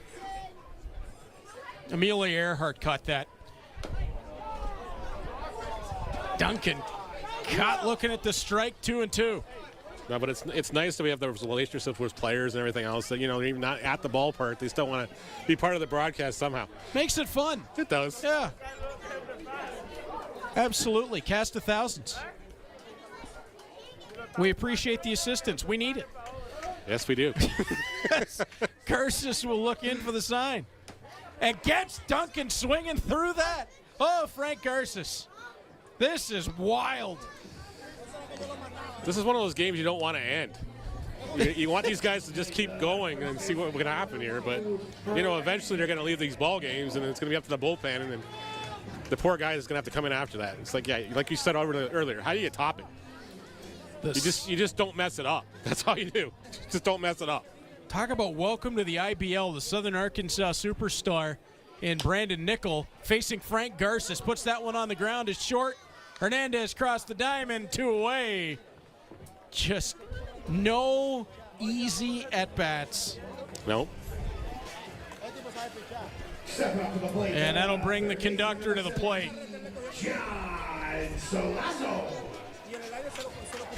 There is still nobody really doing much of anything in either bullpen. Like I said, there's a guy down in the Barry Baycats bullpen running around with a fungal bat, so I know he's not doing anything anytime soon. There's not even a catcher down in the Cardinals bullpen. The bullpen's left to their own devices down there, which could be deadly. Yeah, that could be a problem. Strike one. Plotting how to do like a hot foot or something on somebody on the bit. I don't know. Do they still even do those things? If you even get close to the realm of dancing and choreography, don't even look at me. No. 2 left feet. Oh, goodness. I'd be falling over myself. Never mind anything else. My wife says, you can't dance, but you can skate. I don't know. I've seen you do the crossovers. Yeah. Doesn't translate, apparently. No, it doesn't. Gets lost in the translation pretty easily. Salaz almost dented the light pole with that one as it flashed foul. 0-2 the count. Big shout out to the city of Hamilton. They fixed a bunch of lights here tonight, too. Yeah. Definitely a lot brighter. Yeah, it looks great around this ballpark. We know there's a whole bunch of upgrades still to happen here, but man, from a few years ago, Neil, and coming and doing these games, it looks like a different ballpark. There's life in this park again. Well, as I was walking in with the umpires and everything else, the first thing they noticed, they said, man, this looks like a minor league ballpark now. Yeah. Yeah, absolutely. I think there was people lined up at 5:55 to come in for 6:30. There is life again in Bernie Arbor Stadium, and it is so awesome to see. Yeah. This city needed this. Yeah. And the Cardinals have certainly responded. As Garces delivers, ball on the ground as it'll be sent over to first. Garces got the strikeout, and then on the drop, it's wheeled over to first base. And we head to the 7th. As you see, Salazzo had the chance to run up first base, but ball didn't get far enough away from Beltran, Neil. Yeah.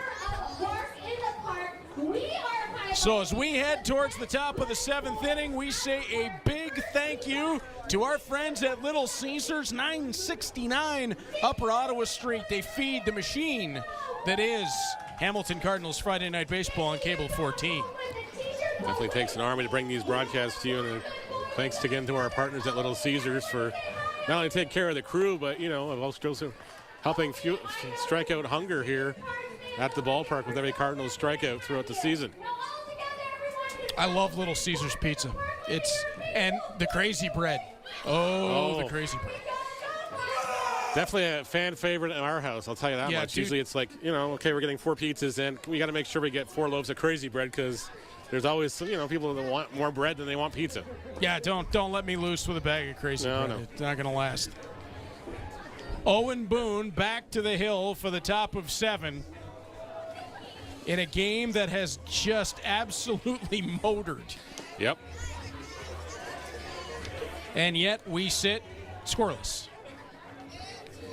And you know what else remains, Neil? There's a difference of one batter face between Garces and Boone. And, you know, it's just these two on the hill, you kind of expect it almost. Like you hope for it and everything else. And then, like I said it many times, when it happens, it's just like, okay, great. So now it's just like, all right, now who's gonna be the first one to blink? Like you look at the scorebook. Oh, I know. The way that I've got it going, and there's one difference. Yeah, exactly. One batter through 7 innings. Yeah. This is incredible. I don't you know, we've called some awesome games on Friday nights, just some incredible ball games, including 2 weeks ago the walk-off from Josh Williams. I don't think we've seen this, not this deep into a ball game. Not this deep, anyways. We've seen a few innings here and there of this. We've seen some guy in relief come out and do it, but never the total package between both sides so far. 8 strikeouts in the game for Boone, 7 for Garces. Yeah.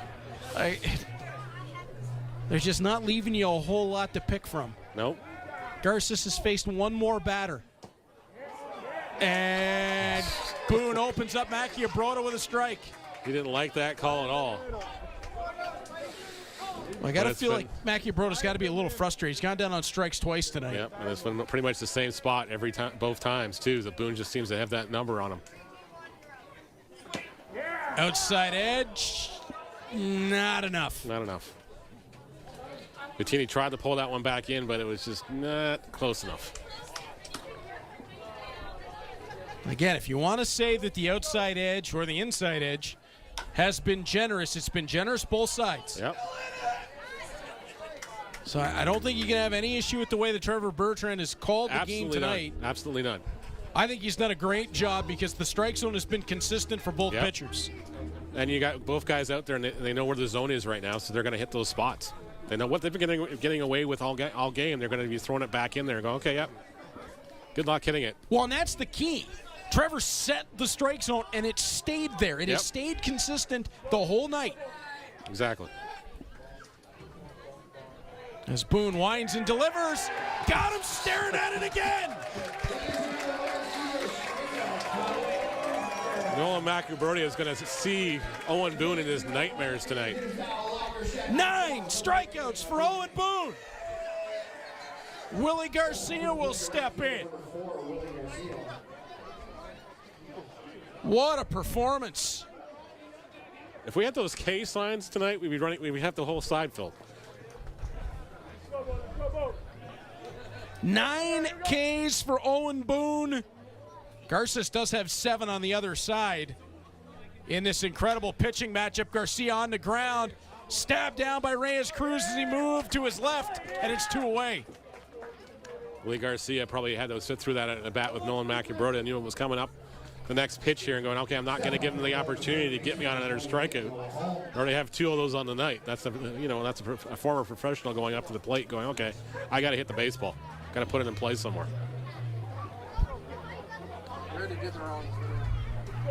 As Hull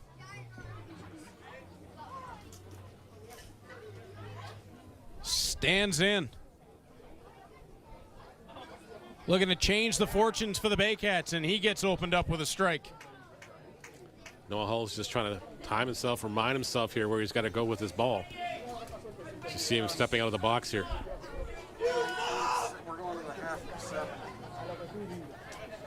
Boone delivers. Hull up the elevator shaft.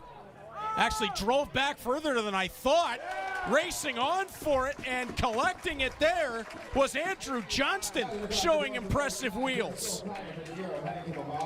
Good read by Johnston there, because I don't think the shortstop had a beat on it. All right, down to the truck. Producer Brendan wants to hop in and clean up something for us here. Brendan. Uh-oh, what do we mess up now? Okay, so I'm clearly batting 1,000 tonight. Peter, can you bring the little Caesars graphic in for me? The address is actually 280 Queenston Road there, reader. So, yeah. That wasn't how it was. Delicious when we watched pizza. it. It's been fueling us all season long. It's going to fuel us all season long. Hopefully, I'll learn to pay attention a little better. Did they move? I think they moved or something moved or the graphic was wrong. Oh, you know what? I know where that Little Caesars is. So, as you know, Neil, I am involved with Alpha One Professional Wrestling. Yep. We run the Columbus Club of Hamilton rather often. Our shows are usually 4 p.m. on Sundays. Yep.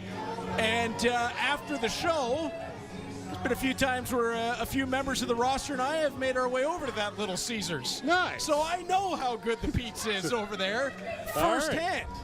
We'll have to make a detour one of these nights, either before the game or after the game, and take that one in ourselves. And the crazy bread. Yes. Excellent. So, well, they do deliver. Maybe they'll just deliver up to the press box for us one night. I've been trying to get booth delivery for a while. We got to figure that out. Tried to arrange something for a hockey game this year. It didn't quite work. So we'll see if we can make it work this summer. We'll have to make it happen.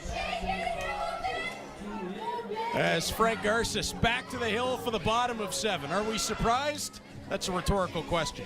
Yeah. As July Vittini will be the first man to face him in the bottom of 7. And for our producer Brendan, who says he's batting 1,000, it's live TV. These things happen. They happen. This season in Brantford, we're in the middle of a game. Troy decided he got hungry and ended up spilling popcorn all over my booth. Oh, man. Which is also my office. Yeah. Popcorn all over the floor. There's like a power play going on. Troy's picking up popcorn. These things happen. Of course, our mutual friend Mark Perry who's frequent in your booth in Brantford when he does the Six Nations lacrosse. He's down calling the London game, and it's actually a 3-2 contest between Toronto and London. London Majors leading that one. Mark touched my stuff. Yes, he did. He's well aware of it. He was taking videos of it and I know. photos and everything else and having fun with it. I know. Still trying to figure out all the things he might have moved. 1-1 is the count. Mark is a really good guy. I got to see Mark a couple of times this year when he comes into Brantford to help out with the Sudbury Wolves, and then going to Guelph when we were there to play the Storm. Yep. Always a pleasure to get to chat with Mark for a bit. He was in Kitchener last night doing the Panthers game. He's in London tonight, and then tomorrow afternoon he's calling the Guelph Royals game. So, yeah, he's taken over what I used to do. Busy man. Everywhere. He was in my booth during the Ohio State-Penn State game as Vittini sends this one deep, left center field, back to the track, gone! July Vittini sends it out of here. It's a 1-0 Cardinals lead on the solo bomb. I don't even think that was a mistake. I think that was a pitch where he wanted it. Bettini went out and got it. What a hit! And that'll wake the crowd up here at Bernie's to start the weekend off right. Ah, well done. Take another look at this one. July Bettini gets all of it. Yeah, that wasn't a miss. That was on the outer half. He just went out and got it with the bat. Josh Williams will step in.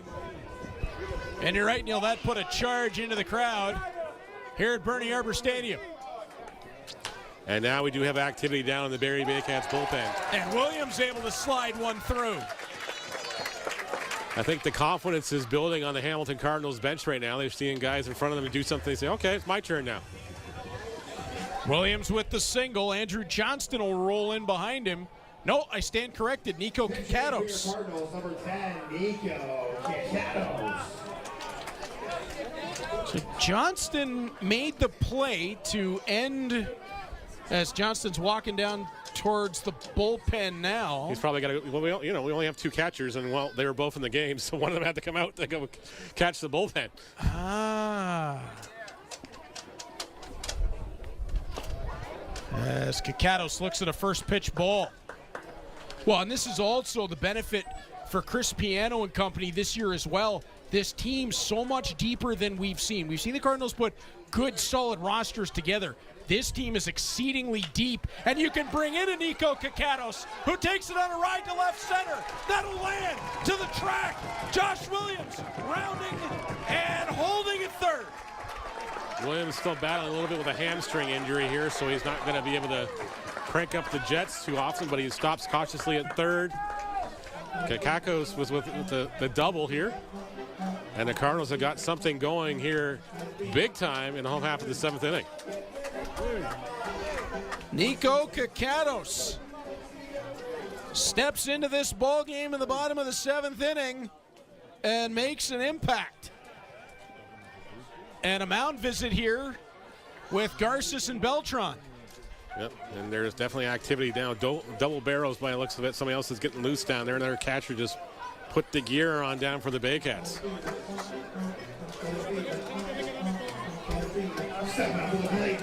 Runners at second and third. Kakatos on the double. Josh Williams stationed over at third base. Yoki Pena will step in, and key to this, Neil, no one out. Yep. Infield will have to come in to cut this run down on the infield, keep everything out of the 1-0 deficit here. Garces delivers. Didn't get the outside edge. 1-0 for Pena. Pena just wants to get one somewhere in the outfield here or over the head of the infielders. Bring home Williams any way you can here. First time in the ball game, teams have put hits back to back, and in this case, back to back to back, and the ball skips away from Beltran, but not far enough for Williams to be able to come home. No, it looks like he's definitely got a gingerly walking it off whatever's going on with the hamstring. You kind of see him just not wincing, but definitely not feeling 100% right now. 1-1. Well, I don't think he's going to test it. No. That would have to get almost to the backstop or almost to the dugout for Williams to come home. Even when he was fully at 100% here. Eric Spearin, where is he listening to us from? Probably right below us here. All right. Ethan Martin is here, a U22 call-up as the bullpen catcher. Okay. So we do have options down in the bullpen for the Cardinals. Must have got some conversations here. I'm not sure if it's on the counter. What here? Jeremy Uhlenbach came out to have a conversation with Trevor Bertrand, the plate umpire. It's a 2-0 count to Yoki Pena. Pena on the ground, through the infield. Williams comes in to score. Rounding is Kakatos. Garcia had trouble with the ball. 2-run score. Welcome to the IBL, Mr. Yoki Pena. Congratulations on your first hit and 2 RBIs here in the contest. 3-0 for the Cardinals now. And for the Cardinals as well, I don't think there's anything wrong with Josh Williams, Neil. I think he was just being careful with the leg, because seeing him come home and then back to the dugout, he looks fine. Just snuck it through the infield, did Yoki Pena. Just past Francisco Fernandez out there at second base. He almost got a glove on it. 2 RBI single, bring in Tommy Reyes-Cruz. And Reyes-Cruz was offering a bunt. Well, I think the Cardinals in this situation, hey, 3's nice, but 4's even better. Well, absolutely. Anything you can get. Still nobody out in the inning. Reyes-Cruz again showing bunt. And I don't think Reyes-Cruz, in the eyes of the umpire, pulled back in time. No. 0-2 is the count. So that'll take the bunt off the board. That it will. Now he's got to put the ball in play and stay out of the double play here.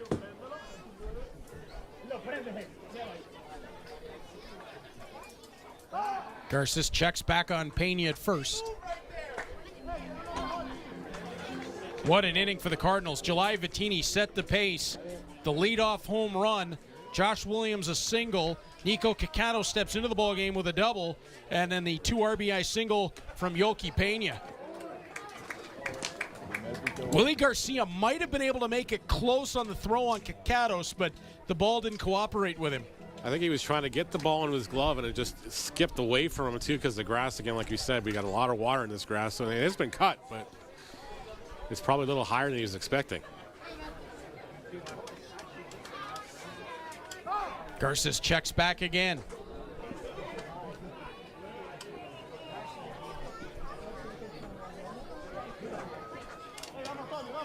Well, we knew it was going to take a big inning at some point to break this game open. Yep. Cardinals were the first to find it.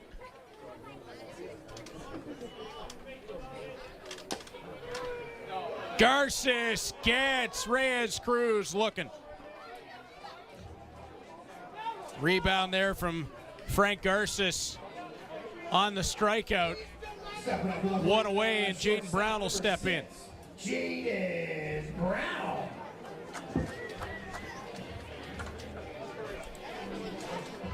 And can Brown show off a little of what we saw from him in the preseason? He was lacing the ball to right field. On the way to second is Pena. Great throw from Beltran. Got him. That was by like 3 or 4 feet, even as far as that stuff goes. Pena was coming still down, but great throw by Beltran there to get the out. And quickly 2 away now. Lalise Beltran, what a throw. On the money. Nothing you can do on that. I think he knew he was stuck. Yep. As he got towards Hernandez, and, well, of course, the next pitch in skips on the plate and towards the backstop, and that would have allowed Payne the second anyway.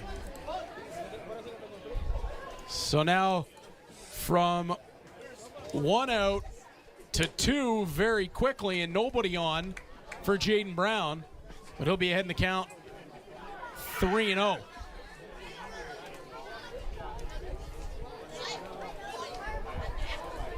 Garces trying to get out of an inning that started nightmarishly for him.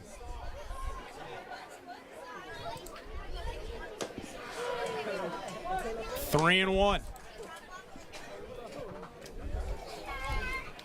Almost seemed like it took a second for Garces to find his bearings again, Neil, after the home run from Vittini. Yeah, well, I don't think he was expecting it to carry out when it did. Like, he didn't miss with the pitch. Vittini went out and got that one. Strike 2 to Brown, who didn't like it. And again, it's been where it's been called all night.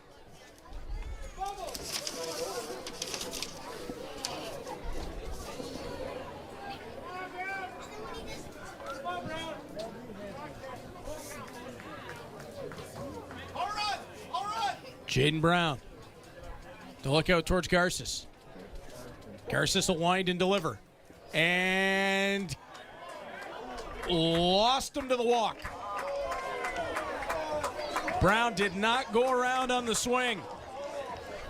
They asked for the appeal, and at first it was still no.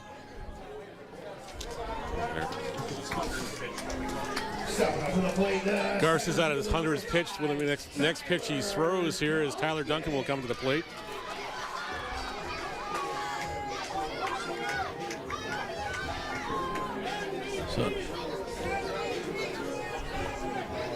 Ooh, as the Cardinals may have got the benefit of that one.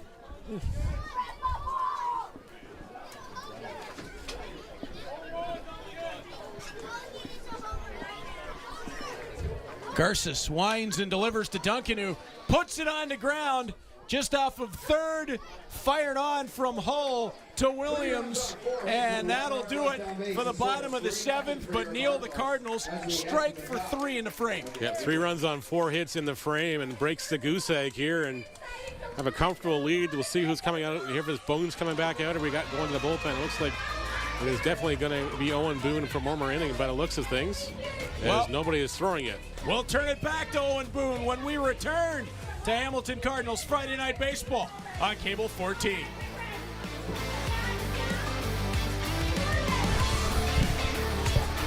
Yeah.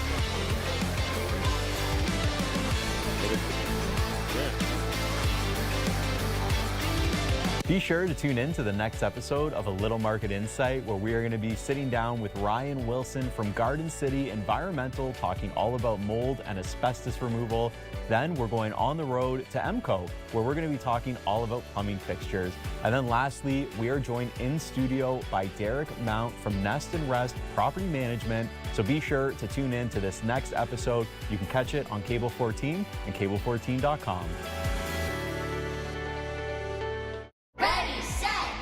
Time to get rolling at Mac Kids Walk and Wheel presented by RBC. Join us Saturday, May 31st at McMaster University campus for a fun-filled day of strolling and rolling to support children's healthcare close to home. Just step, pedal, roll, or run at Mac Kids Walk and Wheel, and your fundraising efforts will have a huge impact on the children receiving care at McMaster Children's Hospital, including the Ron Joyce Children's Health Center. To register or learn more, visit walkandwheel.ca.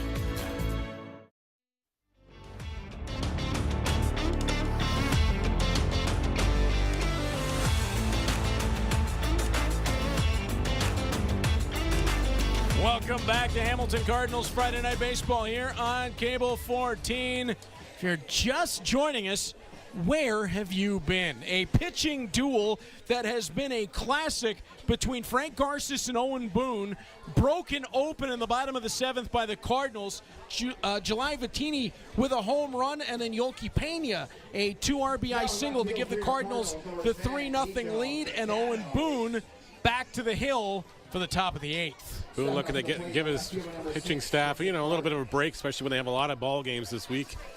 Again, as well. Game 2 of this home and home series is tomorrow afternoon in Barrie at 4:05 start on Baycats TV. As Ben and Julius will bring you that action. Guys in Barrie do a great job. They do. Fantastic work. I was kind of disappointed Ben wasn't on the broadcast last week. He was in Chicago enjoying some Cubs games and some Chicago, the White Sox games. Oh, he got to both on the same trip there? Yeah, he did. Nice. Good for you. He did. He's a huge White Sox fan. Oh, he didn't catch fire then when he walked into Wrigley? No. Well, obviously he was smart enough not to wear. Well, no, yeah. It's like walking the Yankee Stadium wearing a Red Sox hat. You're just asking for a death wish. Nope. It's bad enough the night I walked into Rogers Center wearing a John Lester jersey. And oh, man. Proceeded to throw a complete game shutout. Oh, yeah. I don't know who got bigger boos, you or him. Walking out of the park might have been me. Yeah. Yeah, I was a huge John Lester fan.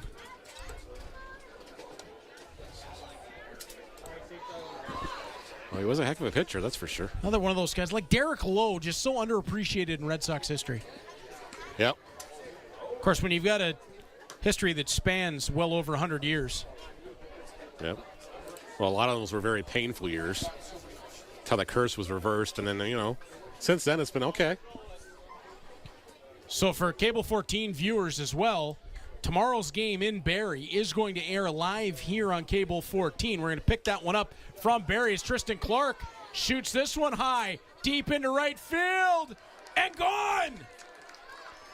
He caught the light tower. And same way the Cardinals opened up the bottom of 7, the Baycats opened the top of 8 with a home run. The Baycats, you know, too good of a ball club, too much talent on that team to just go quietly here into the night. Now making a 2-run ball game.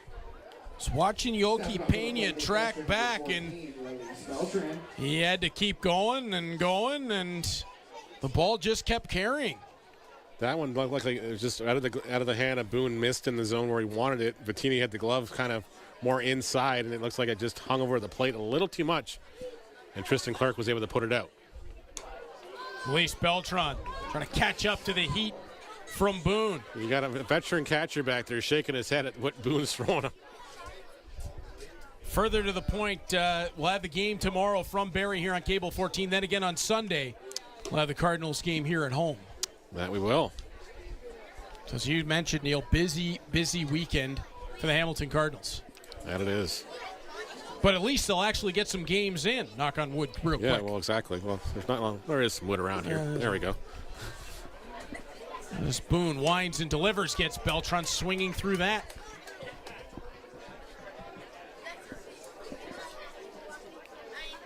As well, we got a second. Take another look at Tristan Clark, who slams this off the light tower in right field.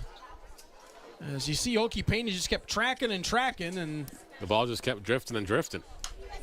Beltran reaches out to stay alive. 1-2 the count. Boone up to 85 pitches in the outing.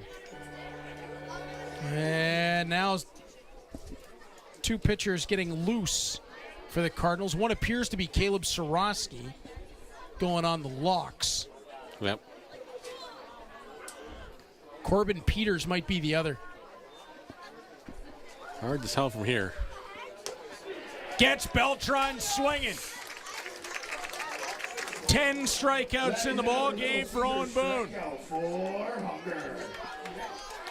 Of course, the season high right now is held by his opponent in the Baycats dugout. Garces has 11 in one contest. Boone's now 1 away from tying that. Francisco Hernandez will step in.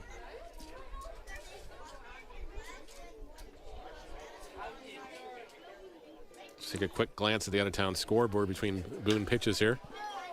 And Hernandez will send that one way out foul. Bottom of the 5th inning in Brantford, the Red Sox still leading the Welland Jackfish 2-0.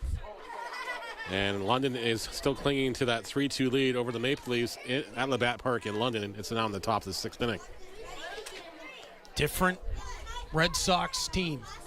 Different First time mentality. the Red Sox have won a game in May since 2018. Yeah. First time in the league since 2018. All 9 teams have got a win in May. It's good to see. It is. The Brantford Red Sox have gone through a bit of a drought, and it's good to see that competitive flow back again. And yep. I think Francisco Hernandez called time there. I think so. He's just trying to throw Boone off his routine a little bit here, and Boone's not working the baseball. Finds himself down 0-2.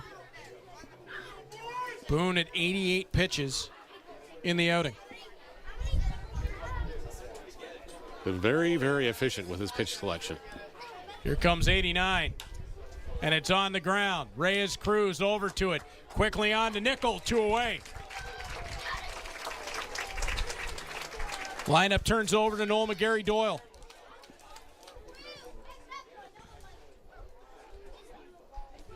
Stepping up to the plate, center fielder number 95. And is that Fernando Rodney, I spy, getting loose down there as well?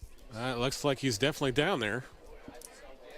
He's starting to stretch. Caleb Sorosky has been the man throwing. We'll see who comes in. Yeah.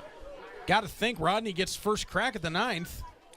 Yeah, he's getting his feet loose here. So, yeah, he's definitely doing some jogging and stuff up against the fence, trying to get the arm loose. Now, the question is, does Owen Boone give up the baseball easily here? I know that that'd be an interesting conversation between Piano and whoever else is down there. That pitch count is it's up to 90, but the way he's gone so far tonight, granted, he's still got to get one more out here in the 8th. Yep. 10 strikeouts in the ball game, just the one run given up, the home run. And McGarry Doyle falls behind 0-2.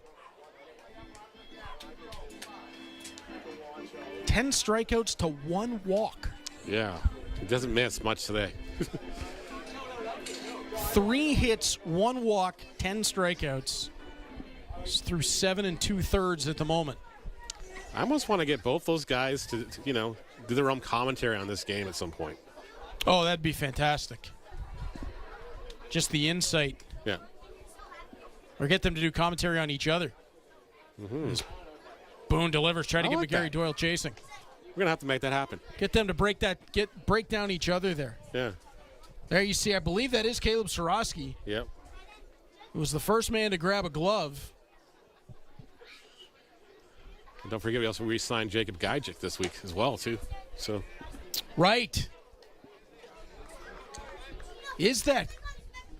It's not. I don't think it's Gajic. It is. It's Jacob Gajic. Okay.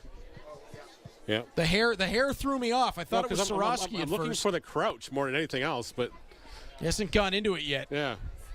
He's just soft tossing. McGarry Doyle sends this one high and deep. It's into left field. Kikatos turns underneath. He's got it. Owen Boone. What a performance.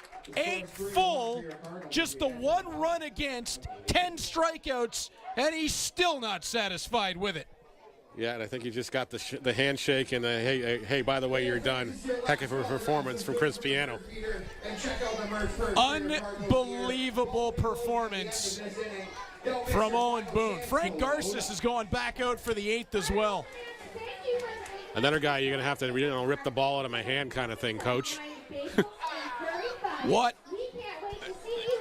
Words may not exist for that performance by Owen Boone, going 8 strong today. The Cardinals will be looking for a little bit more of that tomorrow, Neil, when they go to Barrie against the Baycats. You won't have Boone and Garces, but between these two teams, they can make it exciting as heck. Well, it's going to be a very exciting afternoon. A 4:05 start, of course, on Baycats TV. And, of course, like you mentioned before. Right here on Cable 14. Cable 14 as well. We'll be picking up the feed there. And, of course, you'll be able to join Ben and Julius. And, of course, Maddie will be their on-field reporter as well. So, they got a great crew out there. And should be another heck of a ball game. And then right back here on Sunday afternoon as we finish out the trio for the Cardinals this weekend. Cardinals taking on the Guelph Royals at 2:05 start. I'll be back in the chair. I know you'll be doing your wrestling thing probably on Sunday. So, doing that wrestling thing. Wrestling? That wrestling thing, yes.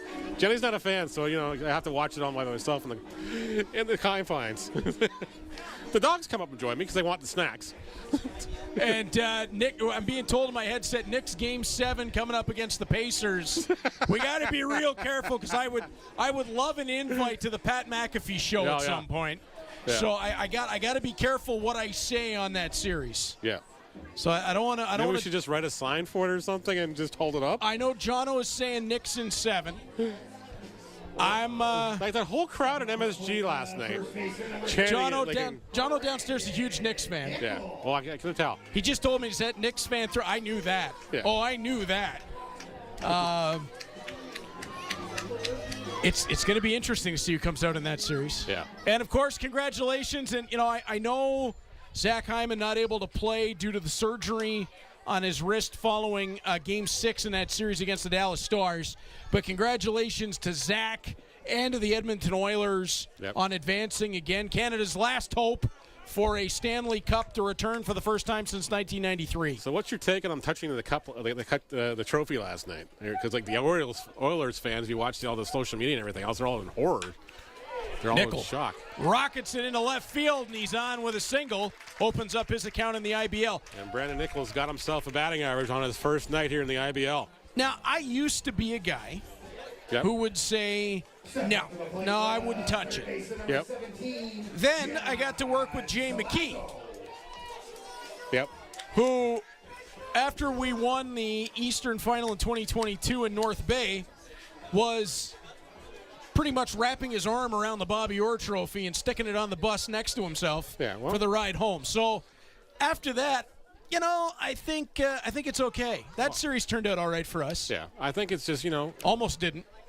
as you get older, as your playing career and everything else goes through of your career and, as an administrator, you realize the grind and how hard it is to actually win one of those things. And maybe it's one of those things, it might not be the one you want, but it's still a piece of hardware. Still pretty cool. Yeah.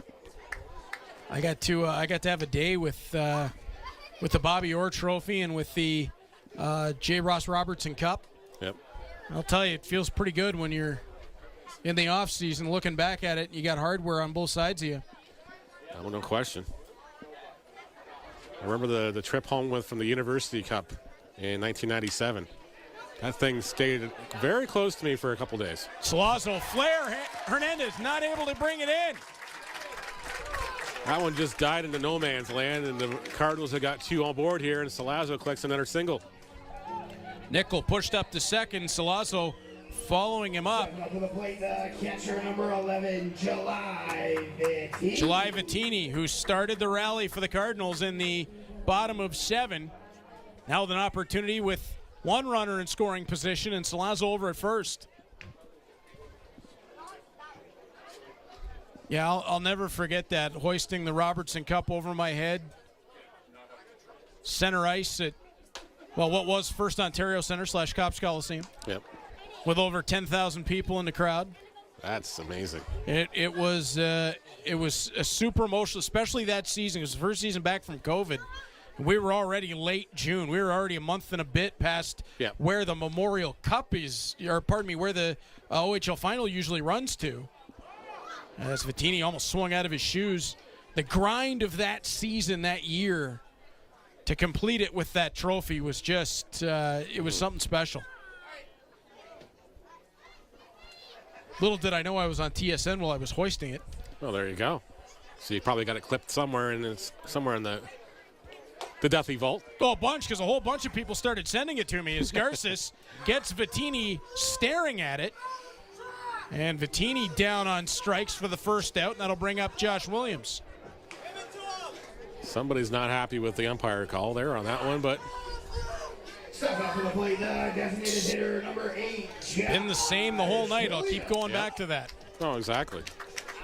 I don't think that there's called a very, very fair game for both sides. You can disagree with where the strike zone has been, but it's been the same the whole night. Yep. And that one, you see, Vittini maybe trying to look for it inside there. Yep. And broke. There it is. Williams, hot shot. Oh, Hernandez able to make the play. Wow. Put a star beside that one. Like a cannonball right into the body of Francisco Hernandez. How'd he come up with that to turn 2? Wow. They're going to be a lot of fun to watch play this year together. That was awesome. 4-6-3 double play to end that one out. And of course, if you have seen already this season the incredible action shots like these of the Hamilton Cardinals, those are thanks to our friends at TS Media. Top Shelf Media doing a tremendous job with the Hamilton Cardinals. Justin Ishmael, Storm Harding, Matty Gallant, their whole team putting this together. Nobody better than TS Media. No, they did an outstanding job with this, and it's just been a lot of fun to watch these. Even I've watched some of the outtakes and everything else. The guys are having a lot of fun doing this stuff. But just a great production made by TS Media. As Jacob Gadget gets used loose here. And how about this one, Neil? This season, Cable 14 taking another step forward on Friday nights. Thanks to Cable 14 and closed captioning and the Hamilton Cardinals, Friday night baseball is being offered with closed captioning. That's amazing. Everybody can enjoy Friday night baseball with the Hamilton Cardinals it's and perfect for the Daly family, because Brandon Daly's family, entirely family except for Brandon, is deaf, actually. So that's how they're watching the game. His family is here tonight as well. Yeah. To see this game, and it's spectacular. And my mom is actually almost deaf. Has potential for a cochlear implant coming up. And for her, it's really special because she's trying to, as long as she can, I'll say it without getting emotional about it, trying as long as she can to listen to me do games. Yeah. But at some point, if that's not an option, then closed captioning is is amazing. Exactly. Jacob Gadget stepping into the ballgame. First time we have seen a Cardinals pitcher tonight not named Owen Boone. But what a performance by Boone tonight. It's like this is why you bring a guy in like Owen Boone.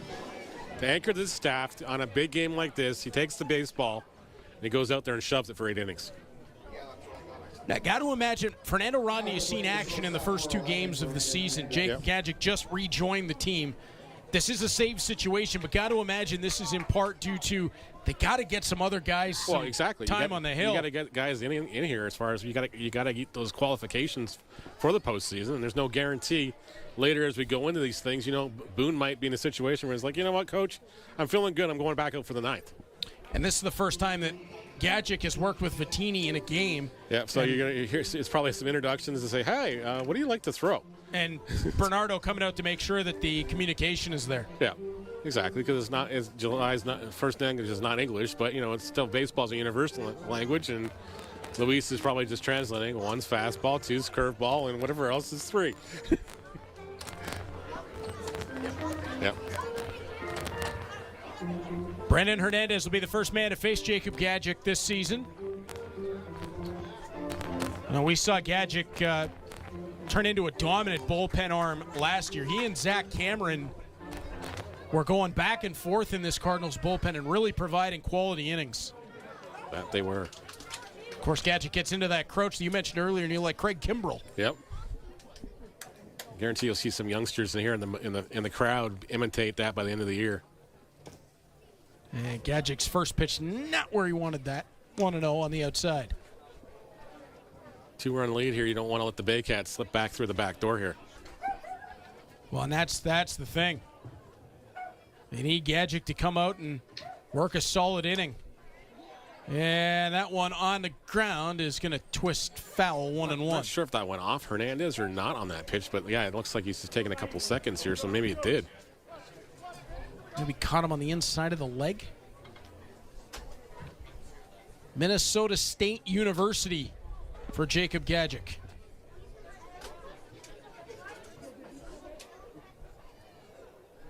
Transferred there for his senior season after spending 3 years at Northwest Missouri State and having a little trouble with the hill just at the moment.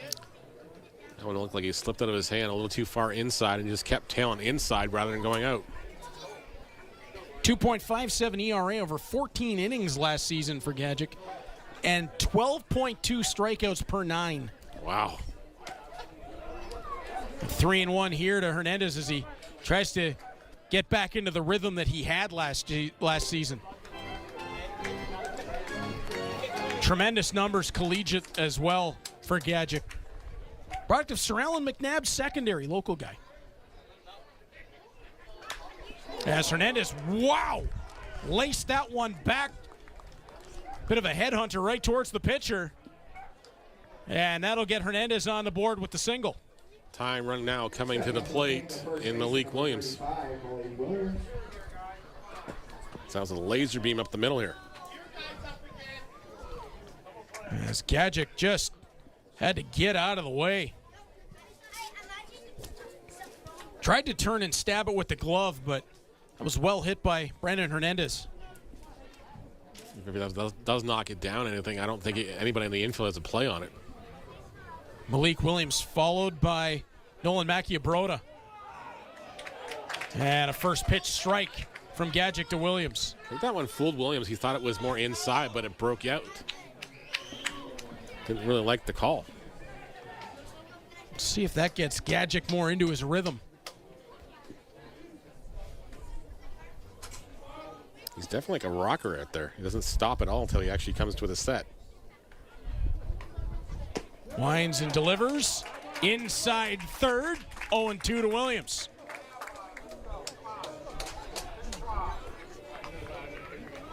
Yeah, he's always in motion until he gets to the set point.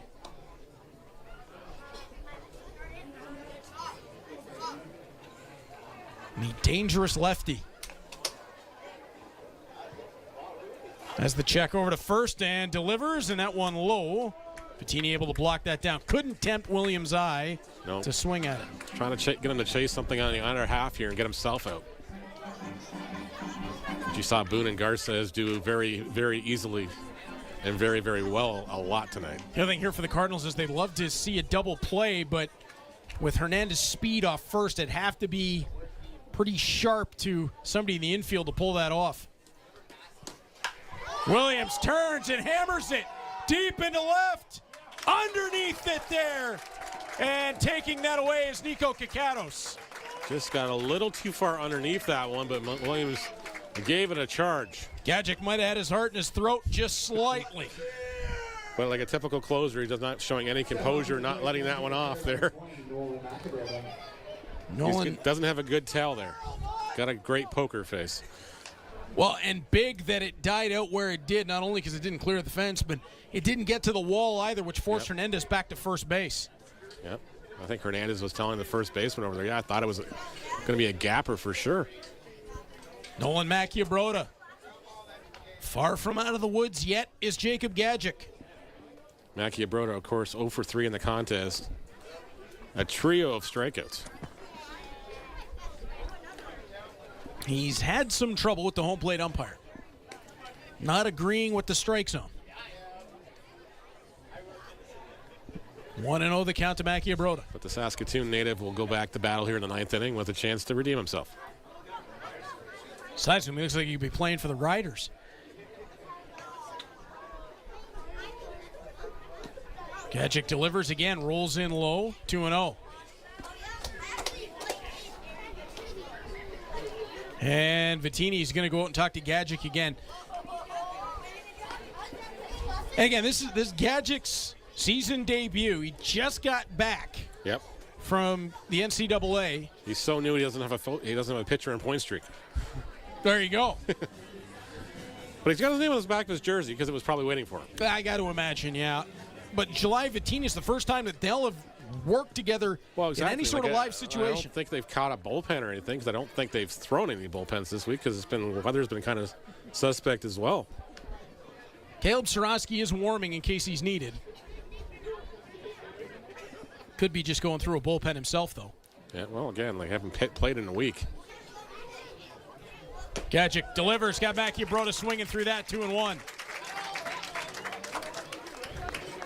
There's that fastball that Gadzik can just blow by hitters.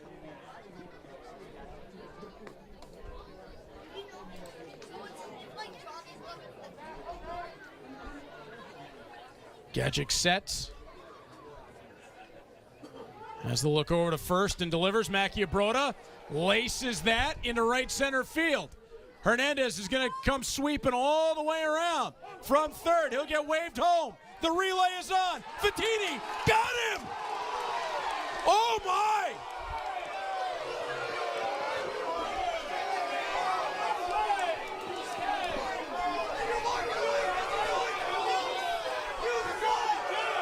Oh, we're going to take another look at it. This didn't look close. Looked like the ball beat him home, but I don't know where the tag was. So Hernandez is going to slide. Oh, no. Hernandez doesn't get the plate until his hand touches it. Yeah. Bettini went to the body.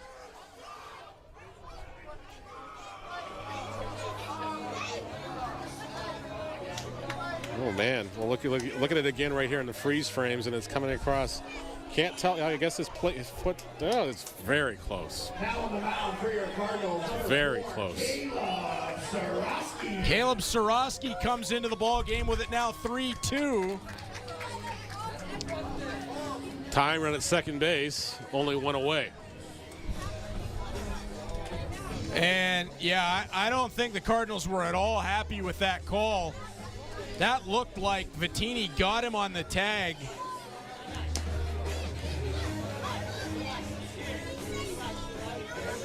Now, unfortunately, the umpire who was making the call at home was coming down the line. Coming down the line and was not – it wasn't a great spot to make that call, Neil. No. I'm not And you can't fault the umpire on that either because they're covering ground. Like the plate umpire is up the line here watching the play going to third in case there's a play there. The enter base umpire's out in the outfield to make sure that, the ball is caught or whatever else. So, they're moving around. We're going to take one more look at it. Does Vittini get him before he touches the... He's got him. On the leg. I mean, that's not... Again, like where the umpire is on that call, it's very hard to see it from there too. So that's a really tough call for Jacob Gadjic to have go against him, as well as July Vittini and the Cardinals overall. As you mentioned, Neil, now tying run at second in Mackie Broda and just one out instead of two. Yep. Stepping up to the plate, right fielder number 4, Willie Garcia. Mackie Broda got a good hold of that baseball as Willie Garcia will step in. Infield's got to stay close here to try to keep Mackie Broda at second base here and hoping there was no wild pitch here as Caleb Sorowski takes the hill now. So Sorowski will relieve Gadjic and starts Garcia off with a strike. Garcia has a pair of strikeouts and a ground out 4-3. Sorowski looked outstanding in the preseason outings.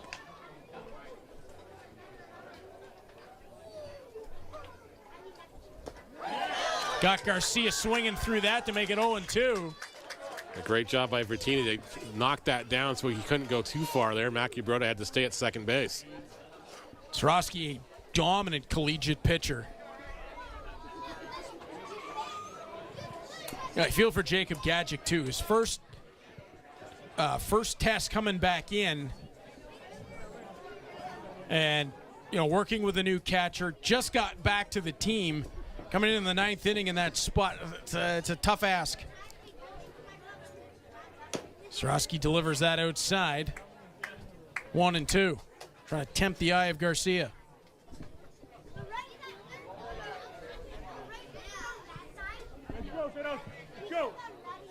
Sorowski trying to get the Baycats down to their last out. Breaking ball turned off the plate. 2-2. That's a seasoned pro not chasing that pitch out of the zone in this situation. A younger kid, chances are we would have saw that thing and chased at it. Noah Hull will follow. Willie Garcia is Sorowski again. Tried to catch that outside edge and the count worked full. He just couldn't tempt Garcia to swing off the plate.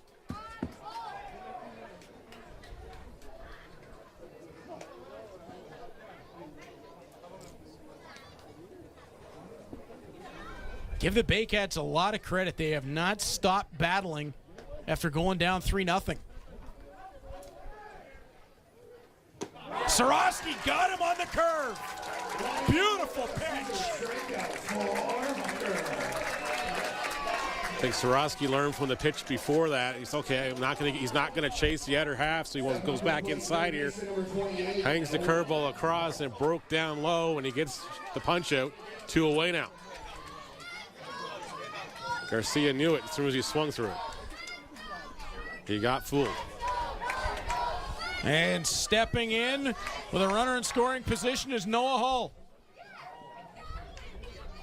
Hull has flown out twice in the game and struck out once. Sorowski doesn't get the inside there.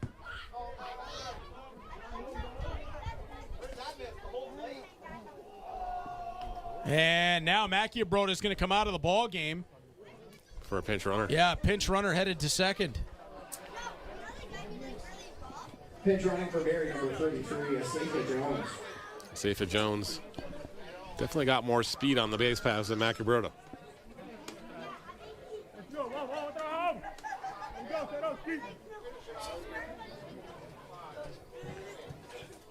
Sorowski tries to run that inside. Ball again on the ground. 2-0 now to Hull.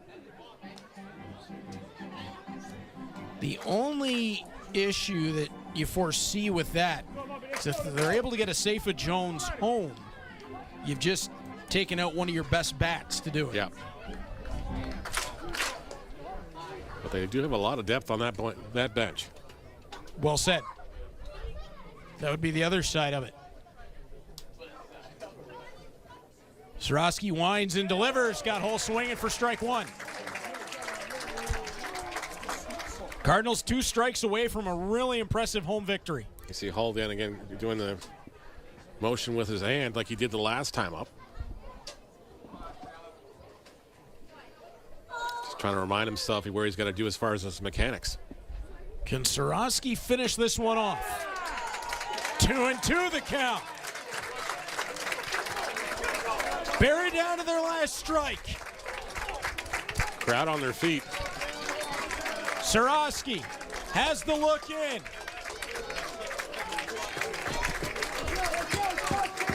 Fatini the sign. Soroski the wind. High and outside, 3-2.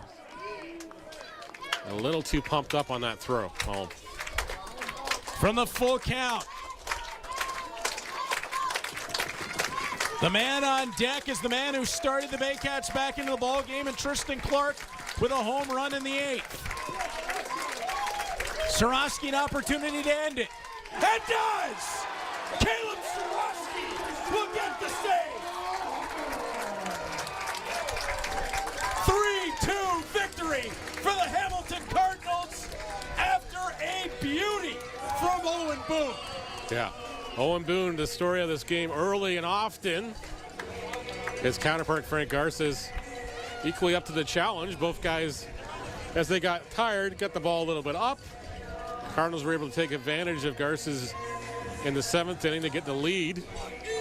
And Soroski gets the big punch out there and the fist pump. And the movement on that pitch from Caleb Soroski. Yeah. My goodness gracious. Can that young man toss it or what? He definitely can. And you think of it as well, Neil, you see what Caleb Soroski does right there. Give Jacob Gadjic another week or two. Yep. And the back end of that bullpen, Soroski, Gadjic, and Rodney. Yeah, it's going to be dang scary. And that's not including, if they were to get him back, Zach Cameron. Yep. I mean, that would add another fireball, and I've left out Corbin Peters. The riches that Chris Piano is going to have out of that bullpen. Well, that back end looks a lot more solid than it did last year, that's for sure. And, you know, it gives them options, especially when you got 3 in 3 days here. It's good to have those options because you can't expect a Soroski, you can't expect a Rodney. As much as Fernando said he wants to pitch every day, you don't want to put that on him. Well, not only that, but in this spot here where you would love to have Fernando Rodney come in to close out a game, as we talked about, you got to get some guys some innings. Yep, well, exactly. I mean, the team has only played 2 games in 2 weeks. Yep. You've got to find a way, and Jacob Gadjic didn't get a call at home plate that, you know, you and I feel like he probably should have gotten on the relay home. That spelled the end of the ball game for him, but I don't think it's a fault of his own. No. It was just the situation. It's one of those plays you don't see often either, so it's just like where the umpires are not quite in position yet because, again, they're moving around the field too, so you can't fault the umpires too. You only can see what he has to call what he sees. Exactly. And he can't, and from that angle, I don't think he sees the tag. And like you said, because the home plate umpire has to go up third to cover a potential play there, and from first he's got to come down, it's a tough way to have to try to make that call. Yep. You see Owen Boone with the Cardinals belt here. Man, I like that thing. That is really nice and really well-deserved for Owen Boone as Emily Thompson gets to take the picture with the Cardinals MVP of the night. Boone certainly earned that. 8 innings, 10 strikeouts for Owen Boone. And then, you know, I have the feeling when that's not the first time, probably won't be the last time he wears that belt this year. No, I don't think so. And after last season where we saw Brett Lawson on a almost weekly basis, might take more than 2 to get that Mr. Friday Night off the big fella, but Owen Boone's making a case for it. He's definitely making a case for it, you know, and it's a lot shorter drive from Toronto to Hamilton than it was for 2 hours to London on a Friday night. Absolutely, that's got to make a big difference, and he's even got the ball cap turned backwards as he puts the headset on downstairs. I think we're going to have the Cardinals ace join us momentarily. He'll be downstairs with us now, and there is Owen Boone. Owen, first of all, congratulations on the performance. It's Reed Neal upstairs. You were rolling right from the beginning of this one. 8 innings, 10 strikeouts. What was working for you right from get-go tonight? I just felt really good with my delivery, nice and loose and fluid. Had a good feel for all my pitches and commanded the strike zone really well. Got ahead early in the count. And Julie back there called a great game. Shout out to him. It was his birthday the other day, so happy birthday, Julie. You and Frank Garces went pitch for pitch tonight through 6 innings. It was a difference of 1 batter that the two of you faced all the way through. Then your offense blew it open. This lineup, how impressive is it to be able to look at your lineup behind you and when they're coming up to the plate and say, yeah, we got power at every spot here? Yeah, it gives you a lot of confidence as a pitcher to go right after guys. You know that we have a deep lineup. The guys are going to put swings on the ball. It's been kind of tough for us right now because of the weather, so we're trying to get into the swing of things and get a little bit of more of a routine. But the guys did great tonight, and Garces is one of the best pitchers in the league. So tough deal for them to come in after 2 weeks of no games and face him, and they did a great job. So I was really proud of the way the guys played at the plate today.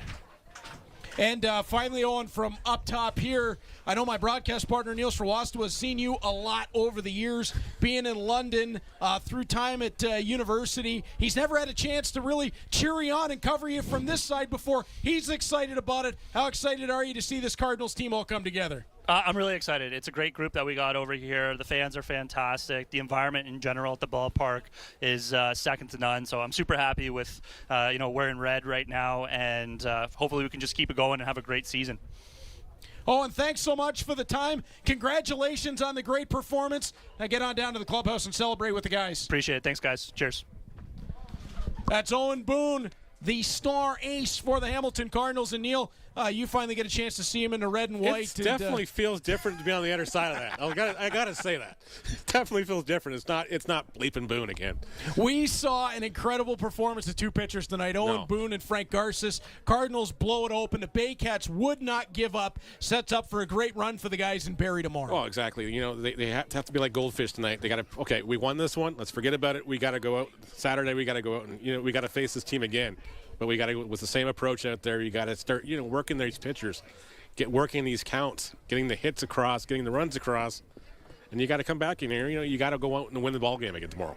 Tomorrow afternoon, 4:05, right here, Cable 14 from Barrie, Baycats TV. They do an incredible job. They'll take you through the action. Now my broadcast partner Neil will be back here Sunday afternoon for the Cardinals and the Royals. But for now, for Friday Night Baseball, did we have a great one to enjoy tonight. Thank you for being along for the ride with us. My thanks to Neil Sriwastawa, our entire Cable 14 crew. I'm Reed Duthie. The Cardinals win a showstopper on Cable 14.